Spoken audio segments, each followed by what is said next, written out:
चलो भाई, work energy power start कर रहे हैं अपन, ठीक है। और ये चैप्टर वो चैप्टर है जो फिजिक्स के बहुत सारे चैप्टर्स में यूज होगा, बहुत सारे चैप्टर हैं, बहुत इंपॉर्टेंट चैप्टर है। जहाँ जहाँ ये समझ लो जिन जिन चैप्टर्स में मैकेनिक्स यूज होती है उन उन चैप्टर में मोस्टली इस चैप्टर का यूज जरूर होगा, तो बहुत इंपॉर्टेंट चैप्टर है। और इस चैप्टर की खास बात ये है, जब हम इस चैप्टर को पढ़ते हैं तो हमें सब कुछ समझ में आता है और क्वेश्चन भी कर लेंगे। मेजॉरिटी ऑफ द बच्चों को क्लू ही नहीं होता है कि इसको अप्लाई कैसे करना है, क्योंकि कभी भी वर्क एनर्जी पावर का डायरेक्ट क्वेश्चन आने के चांसेस लगभग 0 के बराबर है, 0% के आसपास है कि डायरेक्ट वर्क एनर्जी पावर का क्वेश्चन आए। यह आएगा हमेशा दूसरे चैप्टर के साथ अमलगमेट होके, और बच्चों को पता नहीं लगता है कि इसमें वर्क एनर्जी पावर लगेगी, है ना। तो अपन इन चीज़ों को समझाएंगे, देखेंगे कैसे हमें अपने आप से अलग से हिंट, कौन कौन से वो हिंट होते हैं जिसको देखकर हमें आइडिया लगता है कि इसमें वर्क एनर्जी पावर लगने वाली है, ठीक है। तो पहले अपन पूरे चैप्टर को पढ़ेंगे, फिर जब अपन लेवल 2 के क्वेश्चन करना स्टार्ट करेंगे तब मैं समझाऊंगा कि दूसरे चैप्टर्स में इस चैप्टर का यूज होगा या नहीं होगा, उसको हमें कैसे पता लगता है, ठीक है। चलो स्टार्ट करो। सबसे पहले हेडिंग लिखो वर्क। देखो वर्क है ये हमेशा किसके लिए डिफाइंड होता है? Work is defined for force.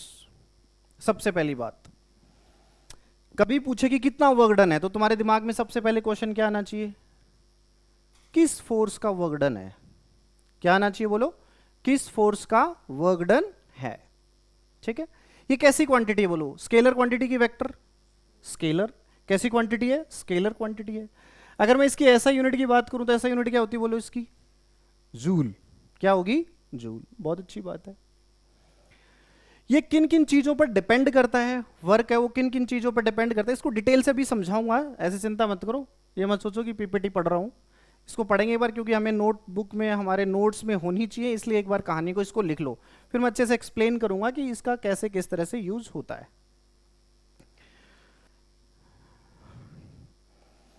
ठीक है। सो जो वर्क होता है वो किन किन चीजों पर डिपेंड करता है? किन किन चीजों पर डिपेंड करता है बोलो? किन किन चीजों पर डिपेंड करता है? एक फोर्स पर, दूसरा डिस्प्लेसमेंट।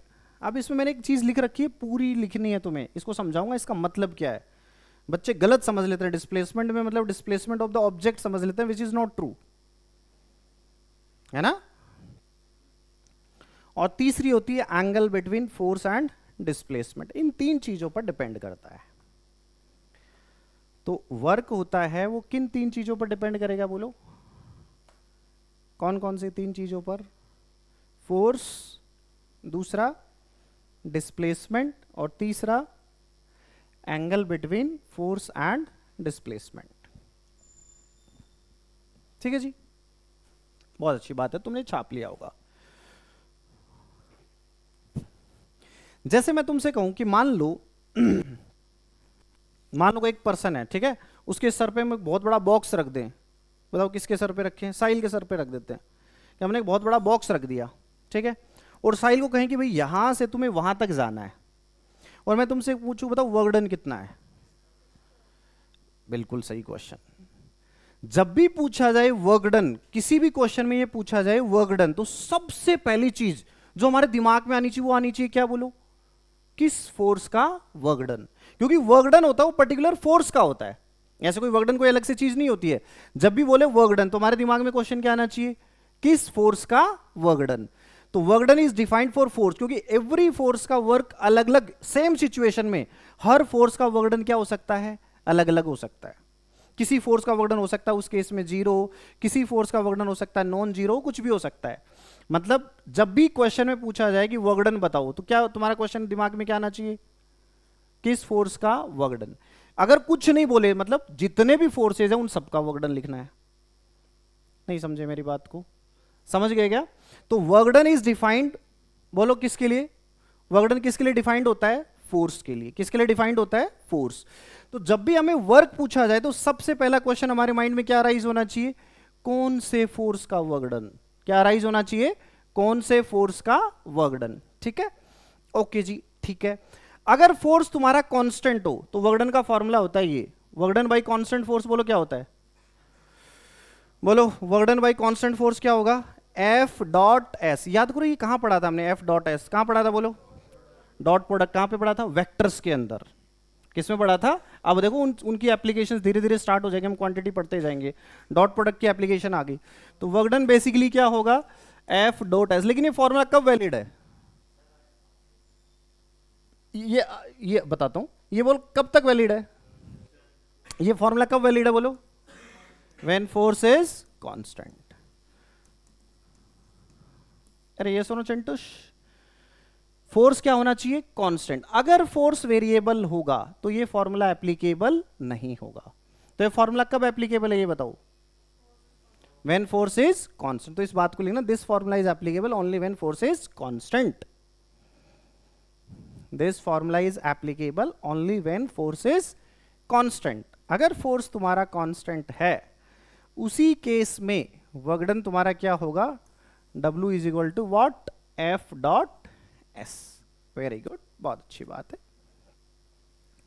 ठीक है जी, यहां तक कोई दिक्कत। एक आदमी है वो अपने सर पे बहुत बड़ा बॉक्स रख के खड़ा है, बताओ कितना वर्क डन, फिर से गलत जवाब। एक आदमी है सर पे बॉक्स रख के कूद गया, बताओ कितना वर्क डन, कितना वर्क डन। तुम पूछोगे सवाल में, सर कौन से फोर्स का वर्क डन पूछ रहे हो, हैं? तो टोटल नेट वर्क डन बताएंगे उस केस में। अब तुम सोचो एक आदमी है सर पे बॉक्स रख के खड़ा है, फिजिक्स के हिसाब से कितना वर्क डन है, खड़ा है सिर्फ, कितना वर्क डन है फिजिक्स के हिसाब से, कितना है बोलो, 0। उससे पूछ के देखो 0 वर्क कर रहा है क्या वो। हम उससे पूछे भाई साहब तू वर्क कितना कर रहा है, तुम कहो एक आदमी बॉक्स है कुछ भी लेके खड़ा है और हम कहेंगे भाई तू तो वर्क ही नहीं कर रहा, क्या करेगा वो, वर्क करेगा, हैं? तुम्हारे ऊपर वर्क करेगा। अरे ये सोचो, क्योंकि फिजिक्स हमें लेमैन की लैंग्वेज और फिजिक्स को अलग रखना है। फिजिक्स इज लॉजिकल, फिजिक्स के पॉइंट ऑफ व्यू से वर्क डन कितना है, 0। क्योंकि हम जो वर्क की बात कर रहे हैं वो कर रहे हैं मैकेनिकल वर्क। कौन सा वर्क, मैकेनिकल वर्क। कौन सा वर्क कर रहे हैं अपन, mechanical work. So mechanical work का मतलब है कि कुछ ना कुछ उसकी मैकेनिकल एनर्जी आनी चाहिए। मैकेनिकल एनर्जी क्या होती है, हम पढ़ेंगे, बोलो क्या होती है, काइनेटिक एनर्जी या पोटेंशियल एनर्जी। काइनेटिक एनर्जी क्या होती है, उसकी स्पीड चेंज हो, ना उसकी स्पीड चेंज हो रही है, ना उसकी डिस्प्लेसमेंट चेंज हो रहा है, उसकी वजह से पोजीशन भी चेंज नहीं हो रही, ना पोटेंशियल एनर्जी चेंज हो रही है। तो फिजिक्स के पॉइंट ऑफ व्यू, अरे खड़ा है तो क्यों चेंज होगी, हाँ चेंज हो रही है क्या, चेंज नहीं हो रही। तो ना तो काइनेटिक एनर्जी चेंज हो रही है, ना पोटेंशियल एनर्जी चेंज हो रही है, तो उसका वर्क डन कितना है, 0। तो फिजिक्स के पॉइंट ऑफ व्यू से कितना वर्क डन हुआ उसका, 0। समझ गए मेरी बात को। अच्छा एक चीज सोचो, तुमने वो देखा है, तुमने एक वर्ड सुना है, ये क्या है, स्पॉन्ज। क्या होता है ये,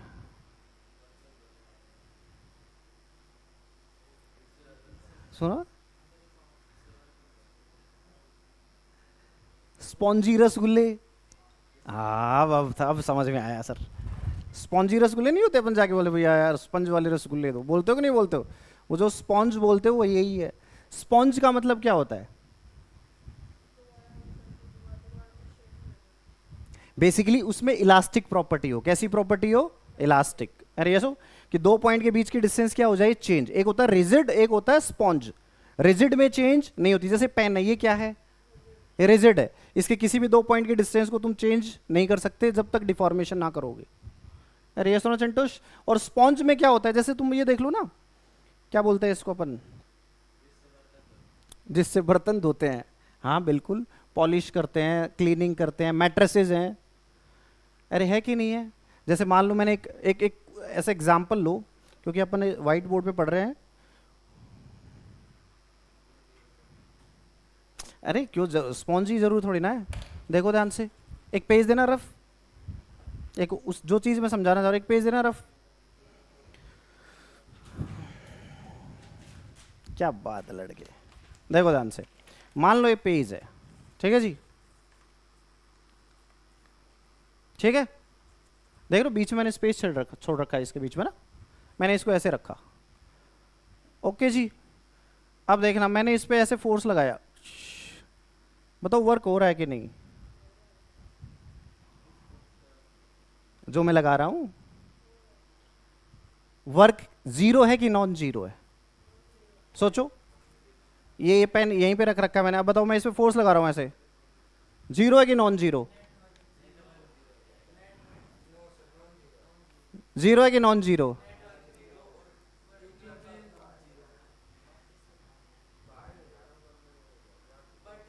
अरे तो यहां से यहां तक की बात कर रहा हूं मैं, यहां से यहां तक कोई वर्क किया कि नहीं किया? वर्क किया कि नहीं किया? लेकिन वर्क के फॉर्मूले तो एफ इंटू डिस्प्लेसमेंट है, इसका डिस्प्लेसमेंट तो जीरो है। हाँ, हम एफ इंटू एस में ये रट लेते हैं, S is the displacement of object, which is not true. S क्या चीज है? Displacement of point of application of force. देखो मैंने जहां पे फोर्स लगाया, इस पॉइंट पे फोर्स लगाया, तो जो ही मैं फोर्स लगाया, क्या ये वाला पॉइंट अंदर जा रहा है कि नहीं जा रहा है? जा रहा है। तो क्या इस पॉइंट का डिस्प्लेसमेंट है कि नहीं है? है। तो वर्क डन है कि नहीं है? है। बच्चे ऐसे रट लेते हैं कि F dot S, S is displacement. किसका डिस्प्लेसमेंट? ऑब्जेक्ट का। क्या ये सही है? ये बिल्कुल भी सही नहीं है। तो एस क्या चीज होती है, समझ में है क्यों हम पॉइंट ऑफ एप्लीकेशन का डिस्प्लेसमेंट लेते हैं? किसका डिस्प्लेसमेंट लेते हैं? Point of application of force. तो इस चीज को लिख लिया गया। S is what? S is what बोलो? S is what? Displacement of point of, मेरी आंखें वैसे ड्राई हो रही हैं और एक हवा, टेम्परेचर कम कर लेते हैं। बोलो जी, तो क्या होगा बोलो जी? एस क्या चीज है बताओ?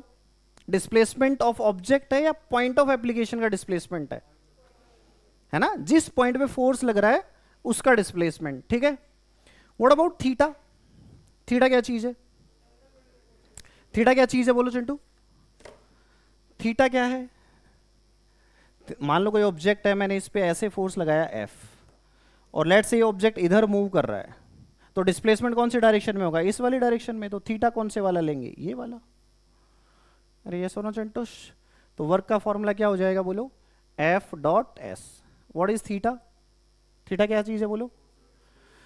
फोर्स एंड डिस्प्लेसमेंट के बीच का एंगल। क्या मेरी बात समझ में आई? छोटी छोटी बातें समझ में आई क्या? अच्छा, अब देखो तुम में से कोई बच्चा स्मार्टली ये चीज भी कह सकता है, अरे मिटा दिया, कोई बात नहीं, मैंने ये कहा कि भाई साहब ये ब्लॉक है, इस पे मैंने एफ फोर्स लगाया जी, ये थीटा है जी, लो जी, लेट से इसका डिस्प्लेसमेंट इधर है, ठीक है। तो वर्क को तुमने क्या लिखा? एफ एस कॉस थीटा, यही तो लिखा। क्या मैं इसको ऐसे लिख सकता हूं? F cos theta into S. अरे लिख सकता हूं कि नहीं? रीअरेंज करके कॉस थीटा को एफ के साथ लिख दिया। What is F cos theta बताओ? What is F cos theta? F cos theta क्या है? एफ का किधर लें कंपोनेंट? इस डायरेक्शन में। ये कौन सी डायरेक्शन है बताओ? एक्स नहीं है, ये कौन सी किसकी डायरेक्शन है? डिस्प्लेसमेंट की। तो मैं ऐसा कह सकता हूं एफ पैरेलल इनटू एस। नहीं समझे? मतलब फोर्स का वो कंपोनेंट जो डिस्प्लेसमेंट के क्या है? पैरेलल है। अरे बोलो जी, तो इस फोर्स के दो कंपोनेंट होंगे ना, एक तो एफ कॉस थीटा और एक क्या होगा? F sine theta. F sine theta वाले का बताओ कितना वर्क डन होगा? जीरो। बोलो क्यों? थीटा कितना हो गया? 90, थीटा 90, तो कोस 90 कितना होता है? जीरो। तो वर्क कितना हो जाएगा? जीरो। परफेक्ट, बहुत अच्छी बात है। इसका मतलब वर्क का फॉर्मूला एक तो मैं ये लिख सकता हूं F cos theta into S, दूसरा मैं क्या लिख सकता हूं बोलो? F parallel into S. What is F parallel? What is F parallel बोलो?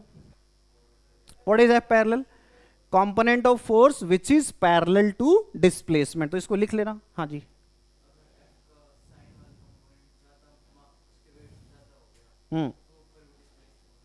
तो फिर वो वाला कंपोनेंट लेंगे, डिस्प्लेसमेंट के लॉन्ग लेना में, तो दोनों डिस्प्लेसमेंट आएंगे, फिर एक्स वाला भी आएगा वाई वाला भी आएगा। इस सिचुएशन में कह रहा हूं कि ऑब्जेक्ट ऐसे ही चल रहा है, मैंने मान लिया। हाँ नहीं, अरे कराऊंगा, तू टेंशन क्यों लेता? रुक तो सही। बोलो जी, यहां तक बोलो कोई दिक्कत है तो? अरे यहां तक बताओ कोई दिक्कत है क्या? नहीं है? यहां तक बोलो किसी को कोई प्रॉब्लम है तो? नहीं है?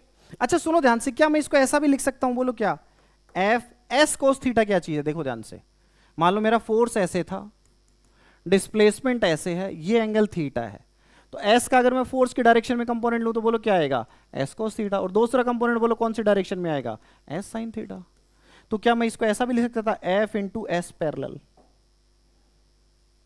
लिख सकता हूं कि नहीं?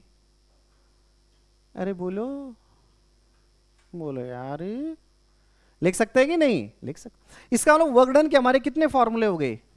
3। बोलो कौन कौन से? या तो एफ डॉट एस याद रख लो, या फिर फोर्स पैरेलल इनटू डिस्प्लेसमेंट, या फिर फोर्स इनटू डिस्प्लेसमेंट का वो कंपोनेंट जो फोर्स के पैरेलल है।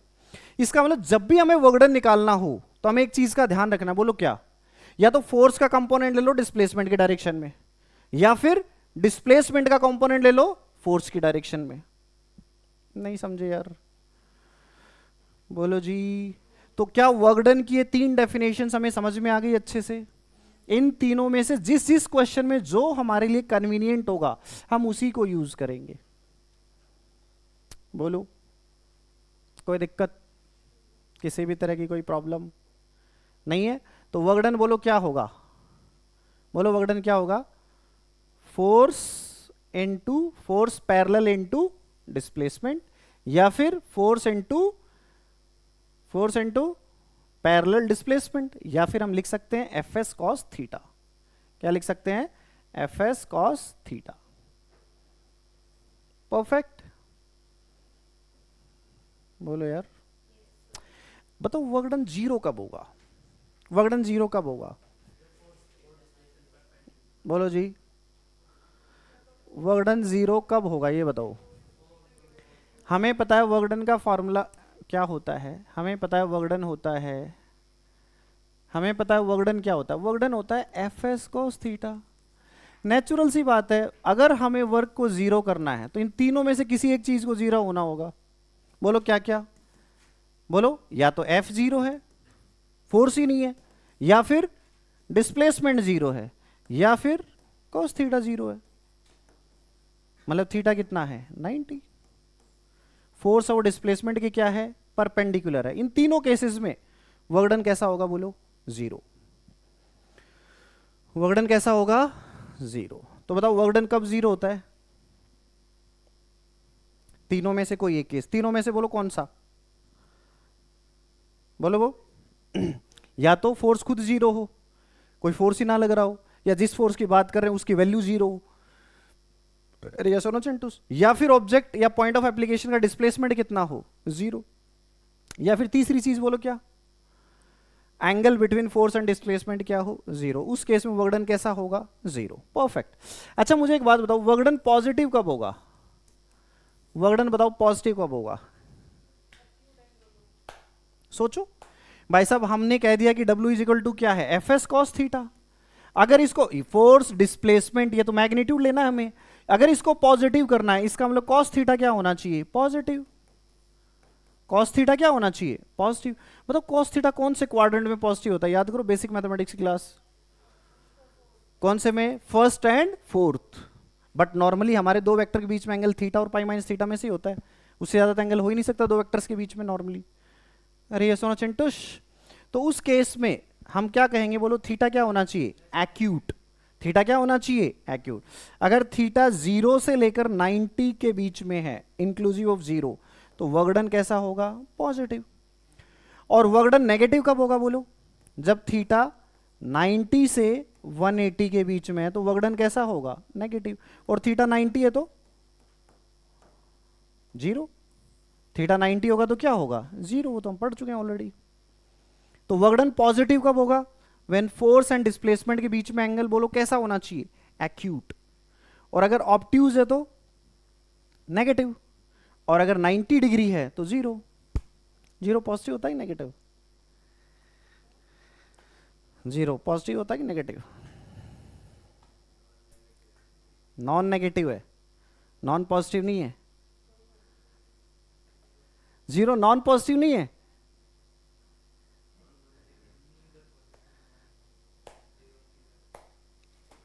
जीरो ना पॉजिटिव है ना नेगेटिव। नॉन नेगेटिव का मतलब होता है 0 plus some positive numbers. Non negative non positive समझते हो ना? नॉन नेगेटिव का मतलब क्या होता है? नेगेटिव नहीं है। नेगेटिव नहीं है मतलब वो क्या है? पॉजिटिव या 0। और नॉन पॉजिटिव का मतलब क्या होता है? कि पॉजिटिव नहीं है, मतलब नेगेटिव हो सकता है या फिर 0 हो सकता है। 0 क्या है? ना पॉजिटिव ना नेगेटिव। परफेक्ट। एग्जाम्पल बताओ मुझे, 0 वर्क डन के मिटा दूं क्या? एग्जाम्पल बताओ भाई साहब इसके क्या क्या है? जीरो वर्क डन के एग्जाम्पल्स बताओ, इसके एग्जाम्पल्स बताओ। जैसे मान लो, देखो देखो देखो देखो, मैंने कहा ये 2 किलो है, ठीक है, ये इधर जा रहा है 10 मीटर पर सेकंड से। मैं तुमसे कहूं बताओ वर्क डन बाई ग्रेविटी बताओ कितना है, तो क्यों तुम क्या कहोगे? क्यों? ग्रेविटी किधर लगेगा? नीचे। नॉर्मल किधर लगेगा? ऊपर। डिस्प्लेसमेंट किधर है? इधर। तो वर्क डन बाई ग्रेविटी कितना? 0। बोलो क्यों? क्योंकि थीटा कितना है? 90। नहीं समझे यार? समझ गए क्या? मैं तुमसे कहता वर्क डन बाई नॉर्मल बताओ, बोलो कितना है वर्क डन बाई नॉर्मल?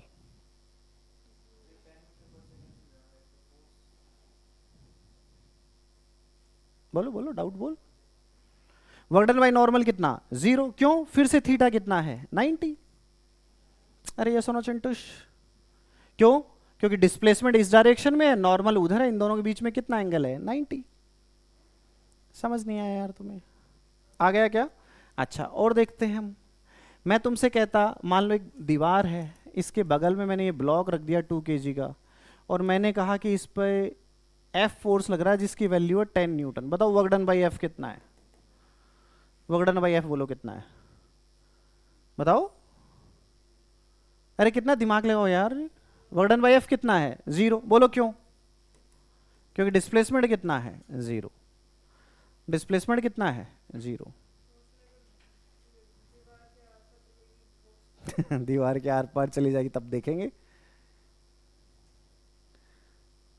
अरे ये सुनो संतोष, क्या इसमें फोर्स 0 है क्या? नहीं। अच्छा, मैंने 2 kg का ब्लॉक रख दिया यहाँ पे, और मैंने कहा ये स्मूथ सरफेस है। मैं तुमसे कहता बताओ वर्क डन बाई फ्रिक्शन कितना है? कितना है? 0। क्यों? फ्रिक्शन ही नहीं है भाई साहब, स्मूथ है तो क्या सारे एग्जाम्पल समझ में आ गए? जब फोर्स खुद 0 हो, या फिर डिस्प्लेसमेंट 0 हो, या फिर एंगल 90 हो। नहीं समझ में आया भाई साहब को? मान आ गया ना ये? इस वाले केस में थीटा कितना है? 90। इस वाले केस में डिस्प्लेसमेंट कितना है? 0। और इस वाले केस में क्या 0 है? फोर्स खुद 0 है। इसका मतलब इन केसेस के अंदर वर्क डन क्या हो सकता है हमारा? 0 हो सकता है। ठीक है जी। और देखो देखो जी, मैंने एक पेंडुलम लटका दिया ऐसे, ठीक, मान लो किसी इंस्टेंट पे यहां पहुंचा। मैं कहूं कि भाई यहां से यहां तक आएगा, तो बताओ वर्क डन बाई टेंशन कितना होगा? वर्क डन बाई टेंशन बताओ। पेंडुलम समझते हो ना? ऐसे, ये लो, ऐसे कर रहे हैं हम। बताओ वर्क डन बाई टेंशन कितना होगा? क्यों? किसी भी इंस्टेंट पे हम देखेंगे टेंशन किधर है? रेडियल डायरेक्शन में। और डिस्प्लेसमेंट कौन सी डायरेक्शन में? टेंजेंशियल। इन दोनों के बीच में एंगल कितना होगा? 90। मैं कहूंगा वर्क डन बाई टेंशन कितना है? 0। अच्छा, इसी क्वेश्चन में मैं कह देता इसका mg का वर्क डन कितना है? बोलो 0 है कि non 0? Work done by gravity बोलो। क्या ग्रेविटेशनल फोर्स 0 है क्या? नहीं। क्या डिस्प्लेसमेंट 0 है? नहीं। क्या एंगल 90 है? नहीं। तो वर्क डन बाई ग्रेविटी इस इंस्टेंट पे कितना है? नॉन 0। इस इंस्टेंट पे, हम इस इंस्टेंट पे बात कर रहे हैं ना, किसी पर्टिकुलर इंस्टेंट पे हो सकता है ये भी 0। बताओ ऐसी कौन सी इंस्टेंट होगी जिस पर वर्क डन बाई ग्रेविटी 0 होगा? हालांकि इंस्टेंट के लिए डिफाइन नहीं होता, हमेशा इंटरवल के लिए होता है। वर्क डन हमेशा किसके लिए डिफाइंड होगा? क्या वर्क डन इंस्टेंटेनियस हो सकता है? अरे हो सकता है क्या? वर्क डन कभी भी इंस्टेंटेनियस नहीं हो सकता। बोलो क्यों नहीं हो सकता? क्यों? डिस्प्लेसमेंट इंस्टेंटेनियस नहीं होता, पोजीशन है वो इंस्टेंटेनियस होती है। डिस्प्लेसमेंट का मतलब हम ये कहें ना कि इनिशियल और फाइनल, तो इनिशियल और फाइनल के बीच में हमेशा क्या होगा? टाइम का कुछ गैप होगा, टाइम इंटरवल होगा, कभी इंस्टेंट पे नहीं हो सकता। थ्योरेटिकली क्वेश्चन वाइज हो सकता है work done as a function of time दे दे, वो एक अलग बात है। अरे समझ गए क्या? ये सोनो चंटुश क्लियर है? तो हमें ये बात समझ में आएगी। ऐसे ही हम खूब सारे कर सकते हैं। जैसे अर्थ है, वो रिवॉल्व करती है किसके अराउंड? अर्थ किसके अराउंड रिवॉल्व करती है? किसका? सन है। इलेप्टिकल मैंने वो बना दिया सर्कल, ठीक है। तो इस समय तो ग्रेविटेशनल फोर्स लग रहा होगा। बताओ ग्रेविटेशनल फोर्स का वर्क डन कितना होगा? 0। बताओ क्यों? क्योंकि ग्रेविटेशनल फोर्स इधर होगा, डिस्प्लेसमेंट किधर होगा? किसी भी इंस्टेंट पे हम देखेंगे तो 90 डिग्री पर टेंजेंशियल होगा ना। तो इन दोनों के बीच में फिर से एंगल कितना आ गया 90, फिर से ग्रेविटेशनल फोर्स का वर्डन कितना होगा 0। लिखते जाओ एग्जाम्पल सारे, है ना, ठीक है। और देखो मान लो कोई बॉल है इस तरह से, उसमें कोई इंसेक्ट ऐसे चल रहा है, ठीक है जी, मैं तुमसे कहूं किसी भी इंस्टेंट पे वर्क डन बाई नॉर्मल कितना होगा बताओ। स्फेरिकल बॉल है ये कोई, मैं तुमसे कहूं वर्क डन बाई बताओ नॉर्मल कितना होगा, तो तुम क्या कहोगे, नॉर्मल हमेशा टेंजेंट की, इसका डिस्प्लेसमेंट हमेशा टेंजेंशियल होगा और नॉर्मल हमेशा रेडियल लगेगा, तो एंगल हमेशा कितना आएगा इन दोनों के बीच में 90 डिग्री। फिर से वर्क डन बाई नॉर्मल कितना होगा, अरे वर्क डन बाई नॉर्मल कितना होगा बोलो 0, तो वर्क डन बाई नॉर्मल कितना 0। क्या मेरी बात समझ में आ रही है कि 0 वर्क डन के एग्जाम्पल, जैसे मैं ये कहूँ अभी थोड़ी देर पहले हम कह रहे थे कि एक पर्सन है, ठीक है भाई साहब, ये अपने सर पे बॉक्स रख रखा है और ये यहाँ से यहाँ जा रहा है, ए से बी पोजीशन तक पहुँच गया 15 मीटर, ठीक है जी, और ये 10 किलो का बॉक्स था। बताओ वर्क डन बाई ग्रेविटी कितना, वर्क डन बाई ग्रेविटी कितना है, मतलब ये आदमी यहाँ से यहाँ चला गया 10 metre, work done by gravity 0 है। क्यों, क्योंकि ग्रेविटी किधर लग रही है नीचे, डिस्प्लेसमेंट किधर हो रहा है हॉरिजॉन्टल, फिर से एंगल कितना 90 डिग्री। अरे इसका एफबीडी बनाएंगे 10 kg का, तो हम कहेंगे इस पे ग्रेविटेशन फोर्स किधर लगेगा 10g इधर, और इसका डिस्प्लेसमेंट हॉरिजॉन्टल डायरेक्शन में, इनके बीच में एंगल हमेशा कितना है 90 डिग्री, तो वर्क डन बाई ग्रेविटी कितना हो जाएगा 0। नहीं समझे, इस क्वेश्चन में कहता वर्क डन बाई नॉर्मल बताओ कितना है, वो भी कितना है 0। क्यों, नॉर्मल किधर लग रहा है ऊपर, फिर से नॉर्मल और डिस्प्लेसमेंट के बीच में एंगल कितना है 90 डिग्री। ये सुनो संतोष, मैं इसमें कहता इन दोनों के बीच में यही दो फोर्स लग रहे हैं, कुछ और भी लग रहा होगा, हाँ बताओ कौन सा फोर्स लग रहा होगा, दिमाग लगाओ, फ्रिक्शन। क्योंकि आदमी तो चलो यहाँ के फ्रिक्शन की वजह से चल रहा है, ये ब्लॉक क्यों चला आगे, इसके सर पे क्यों रख रखा है, सर के साथ रख रखा है, तो तुम सोच के देखो अगर ये आदमी आगे जा रहा है तो इस ब्लॉक को भी तो कोई आगे ले जाने वाला फोर्स होना चाहिए। अरे हॉरिजॉन्टल डायरेक्शन में ब्लॉक पे तो कोई फोर्स होना चाहिए, कौन सा फोर्स लग सकता है बोलो, फ्रिक्शन। तो मैं तुमसे कहता अगर इसमें ये पूछता work done by the force exerted by the man, बोलो 0 की नॉन 0, 0 की नॉन 0, नॉन 0 भाई, फ्रिक्शन भी तो आदमी लगा रहे हैं, नहीं समझे, तो इसमें फ्रिक्शन किधर लग रहा होगा आगे, तो इसमें तुमसे पूछ लेता वर्क डन बाय फ्रिक्शन कितना 0 की नॉन 0, नॉन 0। हाँ चिंटू बोल, क्या डाउट है, क्योंकि आदमी अगर बॉक्स को रख के ऐसे जा रहा है, फिजिक्स के पॉइंट ऑफ व्यू से कोई भी ऑब्जेक्ट, न्यूटन फर्स्ट लॉ कहता है कि कोई भी ऑब्जेक्ट अपनी पोजीशन में चेंज नहीं कर सकता जब तक उसमें फोर्स ना लगे। तो ऑब्जेक्ट पहले यहां था हॉरिजॉन्टली, थोड़ी देर के बाद ये यहां पहुंच गया, तो ये यहां से यहां कैसे आया, कोई ना कोई फोर्स लगा होगा तभी तो आया होगा। मैन ने कौन सी डायरेक्शन में लगाया, हॉरिजॉन्टल, हॉरिजॉन्टल किस फॉर्म में लगाया होगा, मैकेनिकल कैसे लगाएगा, बॉक्स को ऐसे उठा के थोड़ा ना फेंक रहा है, तो हाथ लगा के तो लेके जा रहा है, इधर उधर ना गिर जाए, बिना हाथ लगाए भी तो जा सकता है आदमी, मटके नहीं लाते गांव में पानी भर के, समझ गए क्या, कौन सा फोर्स लग रहा होता है बोलो, तुम में से किसी का भरा हुआ पानी, मटके से पानी नहीं भरा हुआ, भरा हुआ ना, वेरी गुड, बहुत अच्छा, मेहनत करे हुए बच्चे हो, मतलब अच्छी बात है। मटके, अच्छा घर पे रखा हुआ, ये नहीं कह रहा मैं नालायक, मटके में से पानी निकाल के कौन पिया हुआ है, ऐसे हैंडपंप से या कहीं से लेकर आए हो क्या ऐसे, हैं कौन कौन लेकर आए हुए हैं, साइकिल पे रख, सर पे रख के पूछ रहा मैं, साइकिल पे रख के लाया नालायक, चलो वो भी ठीक है, साइकिल से लाया मतलब वर्क तो करा हुआ है तेरा। बोलो तो वर्क डन बाय फ्रिक्शन कितना 0 की नॉन 0, समझ में आया क्या। तो इसी समझ में कैसे क्वेश्चन को रीफ्रेज कर सकता है वो कहता है कि work done by force applied by the man on box, 0 की नॉन 0, नॉन 0 क्योंकि आदमी लगा रहा है ना फ्रिक्शन भी इस पे, समझे नहीं यार तुम लोग, समझ गए क्या, बहुत अच्छी बात है।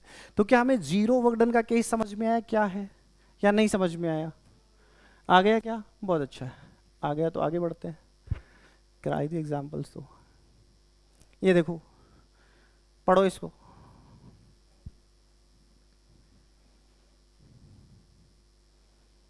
टेबल से जब वो ट्रे उठाता है तो वर्क होता है, लेकिन जब वो एक जगह से दूसरी जगह लेके जाता तो वर्क नहीं होता है। ये क्या मजाक है।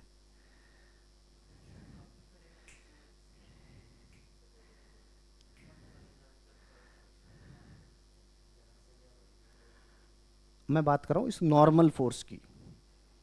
टेबल से हम उठा रहे हैं, हम इस पे ऐसे फोर्स लगा रहे हैं ना ऐसे, तो उसने वर्क किया क्योंकि उसका कुछ डिस्प्लेसमेंट हुआ। लेकिन मैं उसको उठाकर ऐसे लेकर जा रहा हूं ना, ऐसे डग डग डग डग डग डग डग डग, तो नॉर्मल का वर्क डन कितना है, 0। अब ये यहां से यहां आया, वो कौन से फोर्स की वजह से आया, फ्रिक्शन, उसका वर्क डन कैसा होगा, नॉन जीरो। कि हाँ पकड़ेगा, तो पकड़ने पे दो फोर्स लगेंगे ना। कोई भी दो सरफेसेस आपस में कांटेक्ट में होती है तो कांटेक्ट फोर्स लगता है, और कांटेक्ट फोर्स कितने टाइप का होता है, दो। कौन कौन सा, नॉर्मल एंड फ्रिक्शन। तो नॉर्मल का वर्क डन कितना है, 0। फ्रिक्शन का वर्क डन कैसा है, नॉन जीरो। समझ में आ गई बात। नॉर्मल का नॉन जीरो तब होगा जब वर्टिकली डिस्प्लेस करे वो।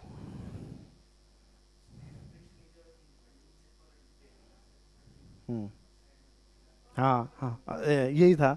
तुमने नीचे से ऐसे पकड़ ली, तुम फोर्स किधर लगा रहे हो इस पे, साइड से पकड़ ली तुमने। साइड से मतलब ऐसे, ऐसे एक साइड से तो नहीं पकड़ रहा ना, दोनों साइड से पकड़ेगा। तो तूने एक नॉर्मल इधर लगा, एक लगा, equal and opposite, total work done normal का कितना होगा, 0। तो फिर नीचे गिर जाएगा। नॉर्मल केसेस की बात कर रहे हैं हम, ऐसे तो तुम हाइपोथेटिकली कुछ भी बना लो। हाँ हाँ, स्लिपिंग हो नहीं रही, बट क्या होने की टेंडेंसी है। तूने इसको किसी भी चीज को ऐसे पकड़ रखा, तुम ध्यान से देख, एक बार हल्का सा इसका कांटेक्ट छोड़, हल्का सा कांटेक्ट छोड़ने की कोशिश कर, अगर फ्रिक्शन नहीं लग रहा, कहां जाएगा वो, क्यों जा रहा है। फ्रिक्शन जरूरी नहीं कि रिलेटिव मोशन हो ही रही हो, होने की टेंडेंसी होने पर भी लगता है। तो इस केस में क्या है, फ्रिक्शन के होने की टेंडेंसी है। क्या मेरी बात समझ में है चिंटोश, परफेक्ट। अब लिखो जी छोटा सा एक क्वेश्चन, लिखो जी, वर्क डन। अब हम पढ़ेंगे work done by constant force. Heading डालो work done by constant force, heading डालो work done by constant force. उसका एक छोटा सा न्यूमेरिकल है। उसने कहा कि एक स्मॉल पार्टिकल इस पोजीशन से उस पोजीशन तक जा रहा है। इसमें बताओ इनिशियल पोजीशन कौन सी है, देखो जी, बताओ जी इसमें इनिशियल पोजीशन कौन सी है, इनिशियल बताओ कौन सी है, ये वाली इनिशियल है कि ये वाली है, ये वाली। इसने लिख रखा है ना फ्रॉम इनिशियल पोजीशन। तो आर इनिशियल बोलो कितना है, तुम क्या कहोगे, 2i cap plus 3j cap minus 4k cap. Yes no Santosh. Final position कहाँ है, कहाँ पहुंच रहा particle finally, -2j cap plus k cap. और फोर्स कितना लगा, उसने क्या कहा, 5i cap plus 2j cap plus 7k cap. अरे यस और नो है, फर्क फाइनल, अच्छा ये 5 है क्या, ओके। मैंने कहा देख लिया मेरा अरे हाँ यार, मेरे ड्राई आंखों में विजुअल जा रहा बीच बीच में। मेरे को एक बार सिर्फ ये दिखाई दिया, दूसरी बार सिर्फ ये दिखा। आंख गई, संसार गया। तो ये आ गया इनिशियल पोजीशन, ये क्या है फाइनल पोजीशन, और ये क्या है एफ। ठीक है जी, बोलो जी। हमें निकालना है क्या, डिस्प्लेसमेंट। डिस्प्लेसमेंट बताओ कैसे निकलता है, डिस्प्लेसमेंट का फॉर्मूला बताओ, याद करो। डेल्टा क्या होता है बोलो, final position minus initial position. Final कितनी है बोलो, 5i cap minus 2j cap plus k cap. ये फाइनल है क्या, हाँ बिल्कुल है। और इनिशियल क्या है, 2i cap plus 3j cap minus 4k cap. तो भाई साहब कितना आ जाएगा बोलो, 3i cap minus 5j cap plus 5k cap. यही तो आ गया डिस्प्लेसमेंट। और हमें वर्क निकालना, तो वर्क क्या होगा बोलो, एफ डॉट एस। एफ हमारा क्या है, F 5i cap plus 2j cap plus 7k cap dot 3i cap minus 6j cap plus 5k cap. तो i को i के साथ कर दो, डॉट प्रोडक्ट आता ही होगा या बताऊं, आता है ना, बस कितना आ जाएगा 38 जूल आंसर।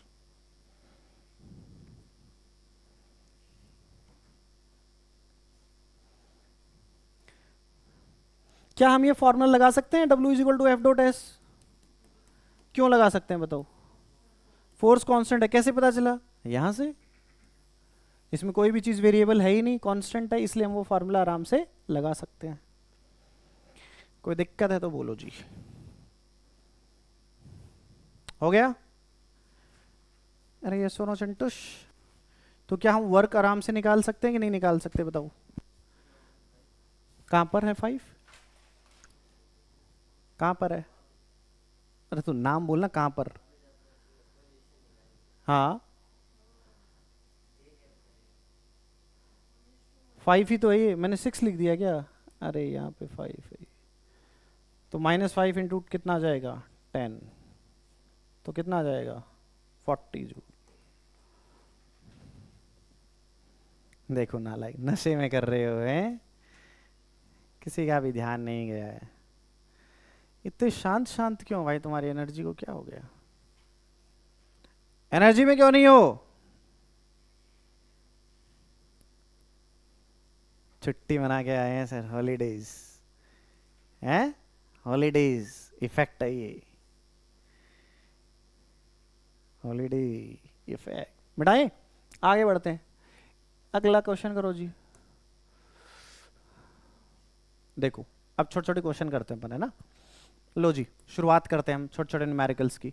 मैंने कहा कि एक ऑब्जेक्ट है, क्या है? एक ऑब्जेक्ट। ओके जी, 5 किलो का है। कितने किलो का है? 5 किलो का। परफेक्ट। मैंने इस पे फोर्स लगाया 10 न्यूटन का। कितने का न्यूटन का? 10 न्यूटन। कितने न्यूटन का? 10 न्यूटन। ठीक, वेरी गुड, बहुत अच्छे। चलो जी, find out work done from t equal to 0 to t equal to 3 seconds. Work done निकालना है।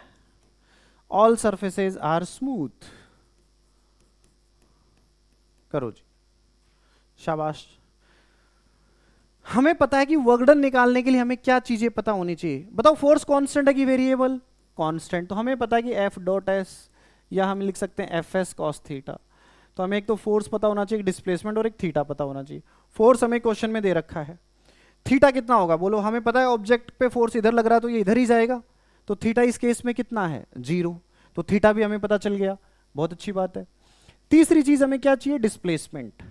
अब डिस्प्लेसमेंट निकालने के लिए हमें दिमाग लगाना पड़ेगा कि हमें फोर्स दे रखा है, तो डिस्प्लेसमेंट हम कैसे निकाल सकते हैं? सिंस कांस्टेंट फोर्स है तो एक्सेलेरेशन भी क्या होगा? कांस्टेंट। वो कितना होगा बोलो? 10/5 कितना आ गया? 2। और अगर एक्सेलेरेशन कांस्टेंट होता है तो हम न्यूटन की इक्वेशन यूज कर सकते हैं। तो डिस्प्लेसमेंट बोलो कितना होगा? ut plus half at square. u हमारा कितना है बोलो? 0। हाफ a, और t कितना है बोलो? 3 का स्क्वायर, तो बोलो कितना आ गया? 9। तो हम कह देंगे W is equal to F. F कितना है? 10 न्यूटन। डिस्प्लेसमेंट कितना है? 9 एंड कॉस 0। तो आंसर क्या आ जाएगा? 90 जूल। खत्म।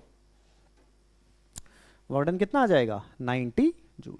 इसी क्वेश्चन में कहता हूं वर्क डन बाय ग्रेविटी बताओ कितना है? वर्क डन बाय ग्रेविटी कितना? 0। इसी में मैं तुमसे कहता कि वर्क डन बाय नॉर्मल बताओ कितना? 0। तो देख, सेम क्वेश्चन में अलग अलग आंसर हो सकता है। तो जब मैंने वर्क लिखा तो इसके साथ लिखोगे work done by external force F। तुमने जो आंसर निकाला है किसका वर्क डन निकाला है? F का। तो इस चीज को लिखो वर्क डन बाय F।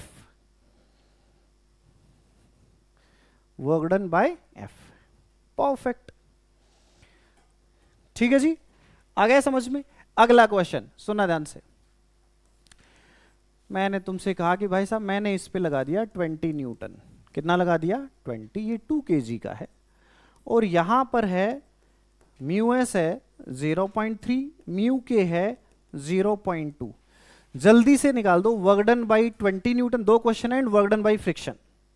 इसके अंदर 2 क्वेश्चन है, work done by 20 newton and work done by friction. दोनों निकालने हैं तुम्हें, निकालो।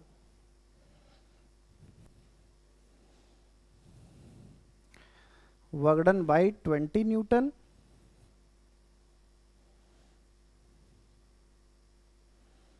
And work done by friction from t equal to 0 से t इक्वल टू 3 सेकेंड तक। देखो हम कैसे क्वेश्चन को सॉल्व करेंगे, जिसको लगता है वो करता रहो अपना, कोई दिक्कत नहीं है। मैं समझाता हूं, बाकी को देख लो इधर, जिसको नहीं पता कैसे करना है। सुनो जी ध्यान से। तो हमसे इसमें दो चीजें पूछी है उसने, एक तो एक्सटर्नल फोर्स और एक फ्रिक्शनल फोर्स। सबसे पहले हमें ये देखना है क्या ये ऑब्जेक्ट मूव कर सकता है, क्योंकि फ्रिक्शन आ गया तो हमें सबसे पहले समझना पड़ेगा कि ऑब्जेक्ट मूव करेगा कि नहीं। तो सबसे पहले हम क्या निकालेंगे, एफ एस मैक्स। हम देखेंगे एफ एस मैक्स बोलो कितना होगा, इसके लिए हमें फ्रिक्शन आना चाहिए। अब देखो पीछे के चैप्टर्स धीरे धीरे यूज होना शुरू हो रहे हैं ना, काइनेमेटिक्स, एनएलएम, फ्रिक्शन। अभी वर्क एनर्जी पावर पढ़ेंगे तो यहां तक यूज करेंगे, आगे के चैप्टर्स पढ़ेंगे फिर वर्क एनर्जी पावर को उसमें यूज करेंगे। म्यू एस कितना है बोलो 0.3 और एन कितना है हमारा 20, तो कितना आ जाएगा 6 न्यूटन। एक्सटर्नल फोर्स बताओ इससे ज्यादा है कि कम है, ज्यादा है। ज्यादा है मतलब ये ऑब्जेक्ट चलेगा, चलेगा तो मतलब कौन सा फ्रिक्शन लगेगा, काइनेटिक। तो इसमें फ्रिक्शन एक्ट कौन सा करेगा, काइनेटिक वाला। और काइनेटिक फ्रिक्शन कितना होता है बोलो, काइनेटिक फ्रिक्शन कितना होता है, हमने पढ़ रखा है काइनेटिक फ्रिक्शन होता है म्यू के इंटू एन। म्यू के हमारा कितना है 0.2, नॉर्मल हमारा कितना है 20, तो कितना आ जाएगा 4। तो हमें एक बात पता चल गई कि भाई साहब इसमें फ्रिक्शन जो लग रहा है वो स्टैटिक ना लगकर कौन सा लग रहा है, kinetic.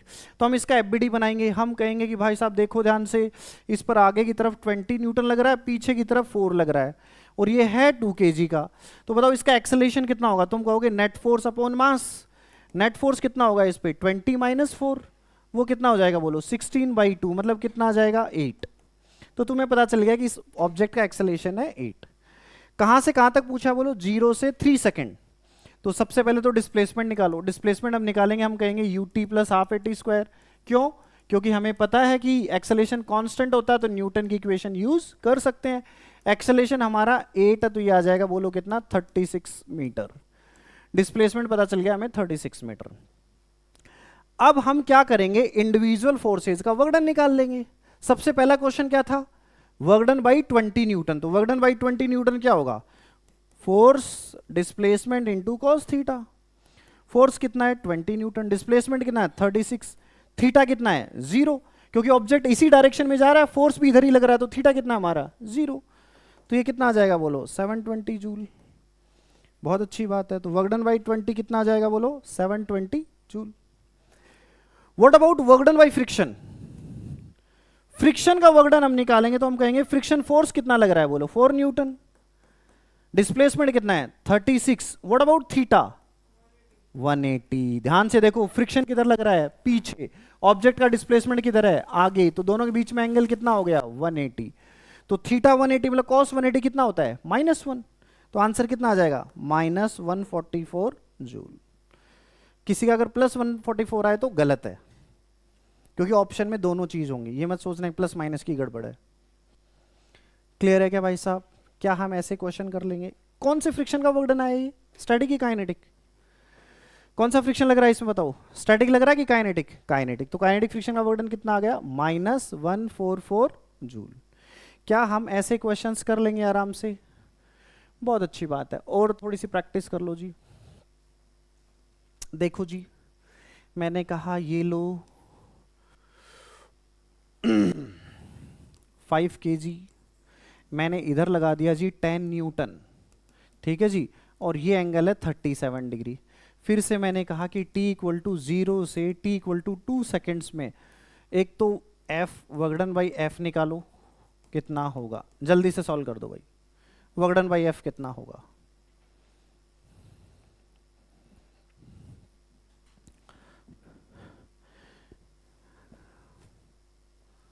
Work done by f कितना होगा, वर्क डन बाई f कितना होता है बोलो। कांस्टेंट फोर्स है कि वेरिएबल है, अरे कौन सा फोर्स है, कांस्टेंट की वेरिएबल, कांस्टेंट। तो हम डायरेक्ट लगा सकते हैं, बोलो क्या W = F.S। अब एक चीज मुझे डायग्राम से देखकर ही पता चल रही है कि फोर्स और डिस्प्लेसमेंट सेम डायरेक्शन में नहीं है, उनके बीच में कितना एंगल है 37। तो मैं क्या कर सकता हूं, सबसे पहले तो मुझे डिस्प्लेसमेंट निकालना पड़ेगा, तो मुझे फोर्स के क्या लेने पड़ेंगे, कंपोनेंट। फोर्स का इधर कंपोनेंट क्या आएगा बोलो 10 cos 37। अब मैं कंपोनेंट लेने सिखाऊं या आता है ना, वो टाइम पास नहीं करेंगे, वो पहले के लेक्चर में, ऐसे तो फिर वही चीज करते रहेंगे। इधर कितना लगेगा 6 न्यूटन। अगर मैं 5 kg का एफबीडी बनाऊं तो नीचे लग रहा है कितना 50, ऊपर कितना लग रहा है 6, और इधर कितना लग रहा है 8। ये लो जी, तो इसका एक्सेलेरेशन कितना आ जाएगा बोलो 8/5। तो डिस्प्लेसमेंट कितना आ जाएगा, तुम कहोगे ut + ½ at², u हमारा 0 है, ½ 8 कितना है 8/5, टाइम का स्क्वायर ये है। तो ये कितना आ जाएगा बोलो 16/5। ये आ गया डिस्प्लेसमेंट। अब वर्कडन का फॉर्मूला या तो तुम एफ एस कॉस थीटा लगा दो, या फोर्स का इधर कंपोनेंट तुम ऑलरेडी निकाल चुके हो, वो कितना है बोलो 8, डिस्प्लेसमेंट कितना है 16/5, तो 128/5 जूल आंसर। ये लो जी, समझ गए क्या? तो इस तरह से हम ऐसे छोटे छोटे क्वेश्चन सॉल्व कर सकते हैं या नहीं कर सकते बताओ? कर सकते हो। वर्कडन निकाल लोगे ऐसे क्वेश्चंस में। इसी में मान लो मैं फ्रिक्शन भी दे देता तो क्या करते बोलो? नॉर्मल 50 लेते या 50 - 6 लेते? बोलो 50 - 6 कितना होता है बोलो? 44। तो नॉर्मल की वैल्यू कितनी लेते? 44। समझ गए क्या? तो ऐसे कांस्टेंट फोर्स दे रखा होगा, क्या तुम वर्कडन निकाल लोगे? एक छोटा सा क्वेश्चन करो। मैंने कहा कि एक ऑब्जेक्ट है, यहाँ इसकी स्पीड है 10 मीटर पर सेकेंड, ठीक है। मैंने कह दिया कि यहाँ पर म्यू के है 0.2, म्यू एस है 0.3, ठीक है। क्वेश्चन ये है फाइंड आउट, मास की जरूरत नहीं है लेकिन ले तू राज्य जरूरत तो पड़ेगी, 2 kg। Find out work done by friction before object is coming to rest. Question क्या है? Find out work done by friction before object is coming to rest. करो जी जल्दी से।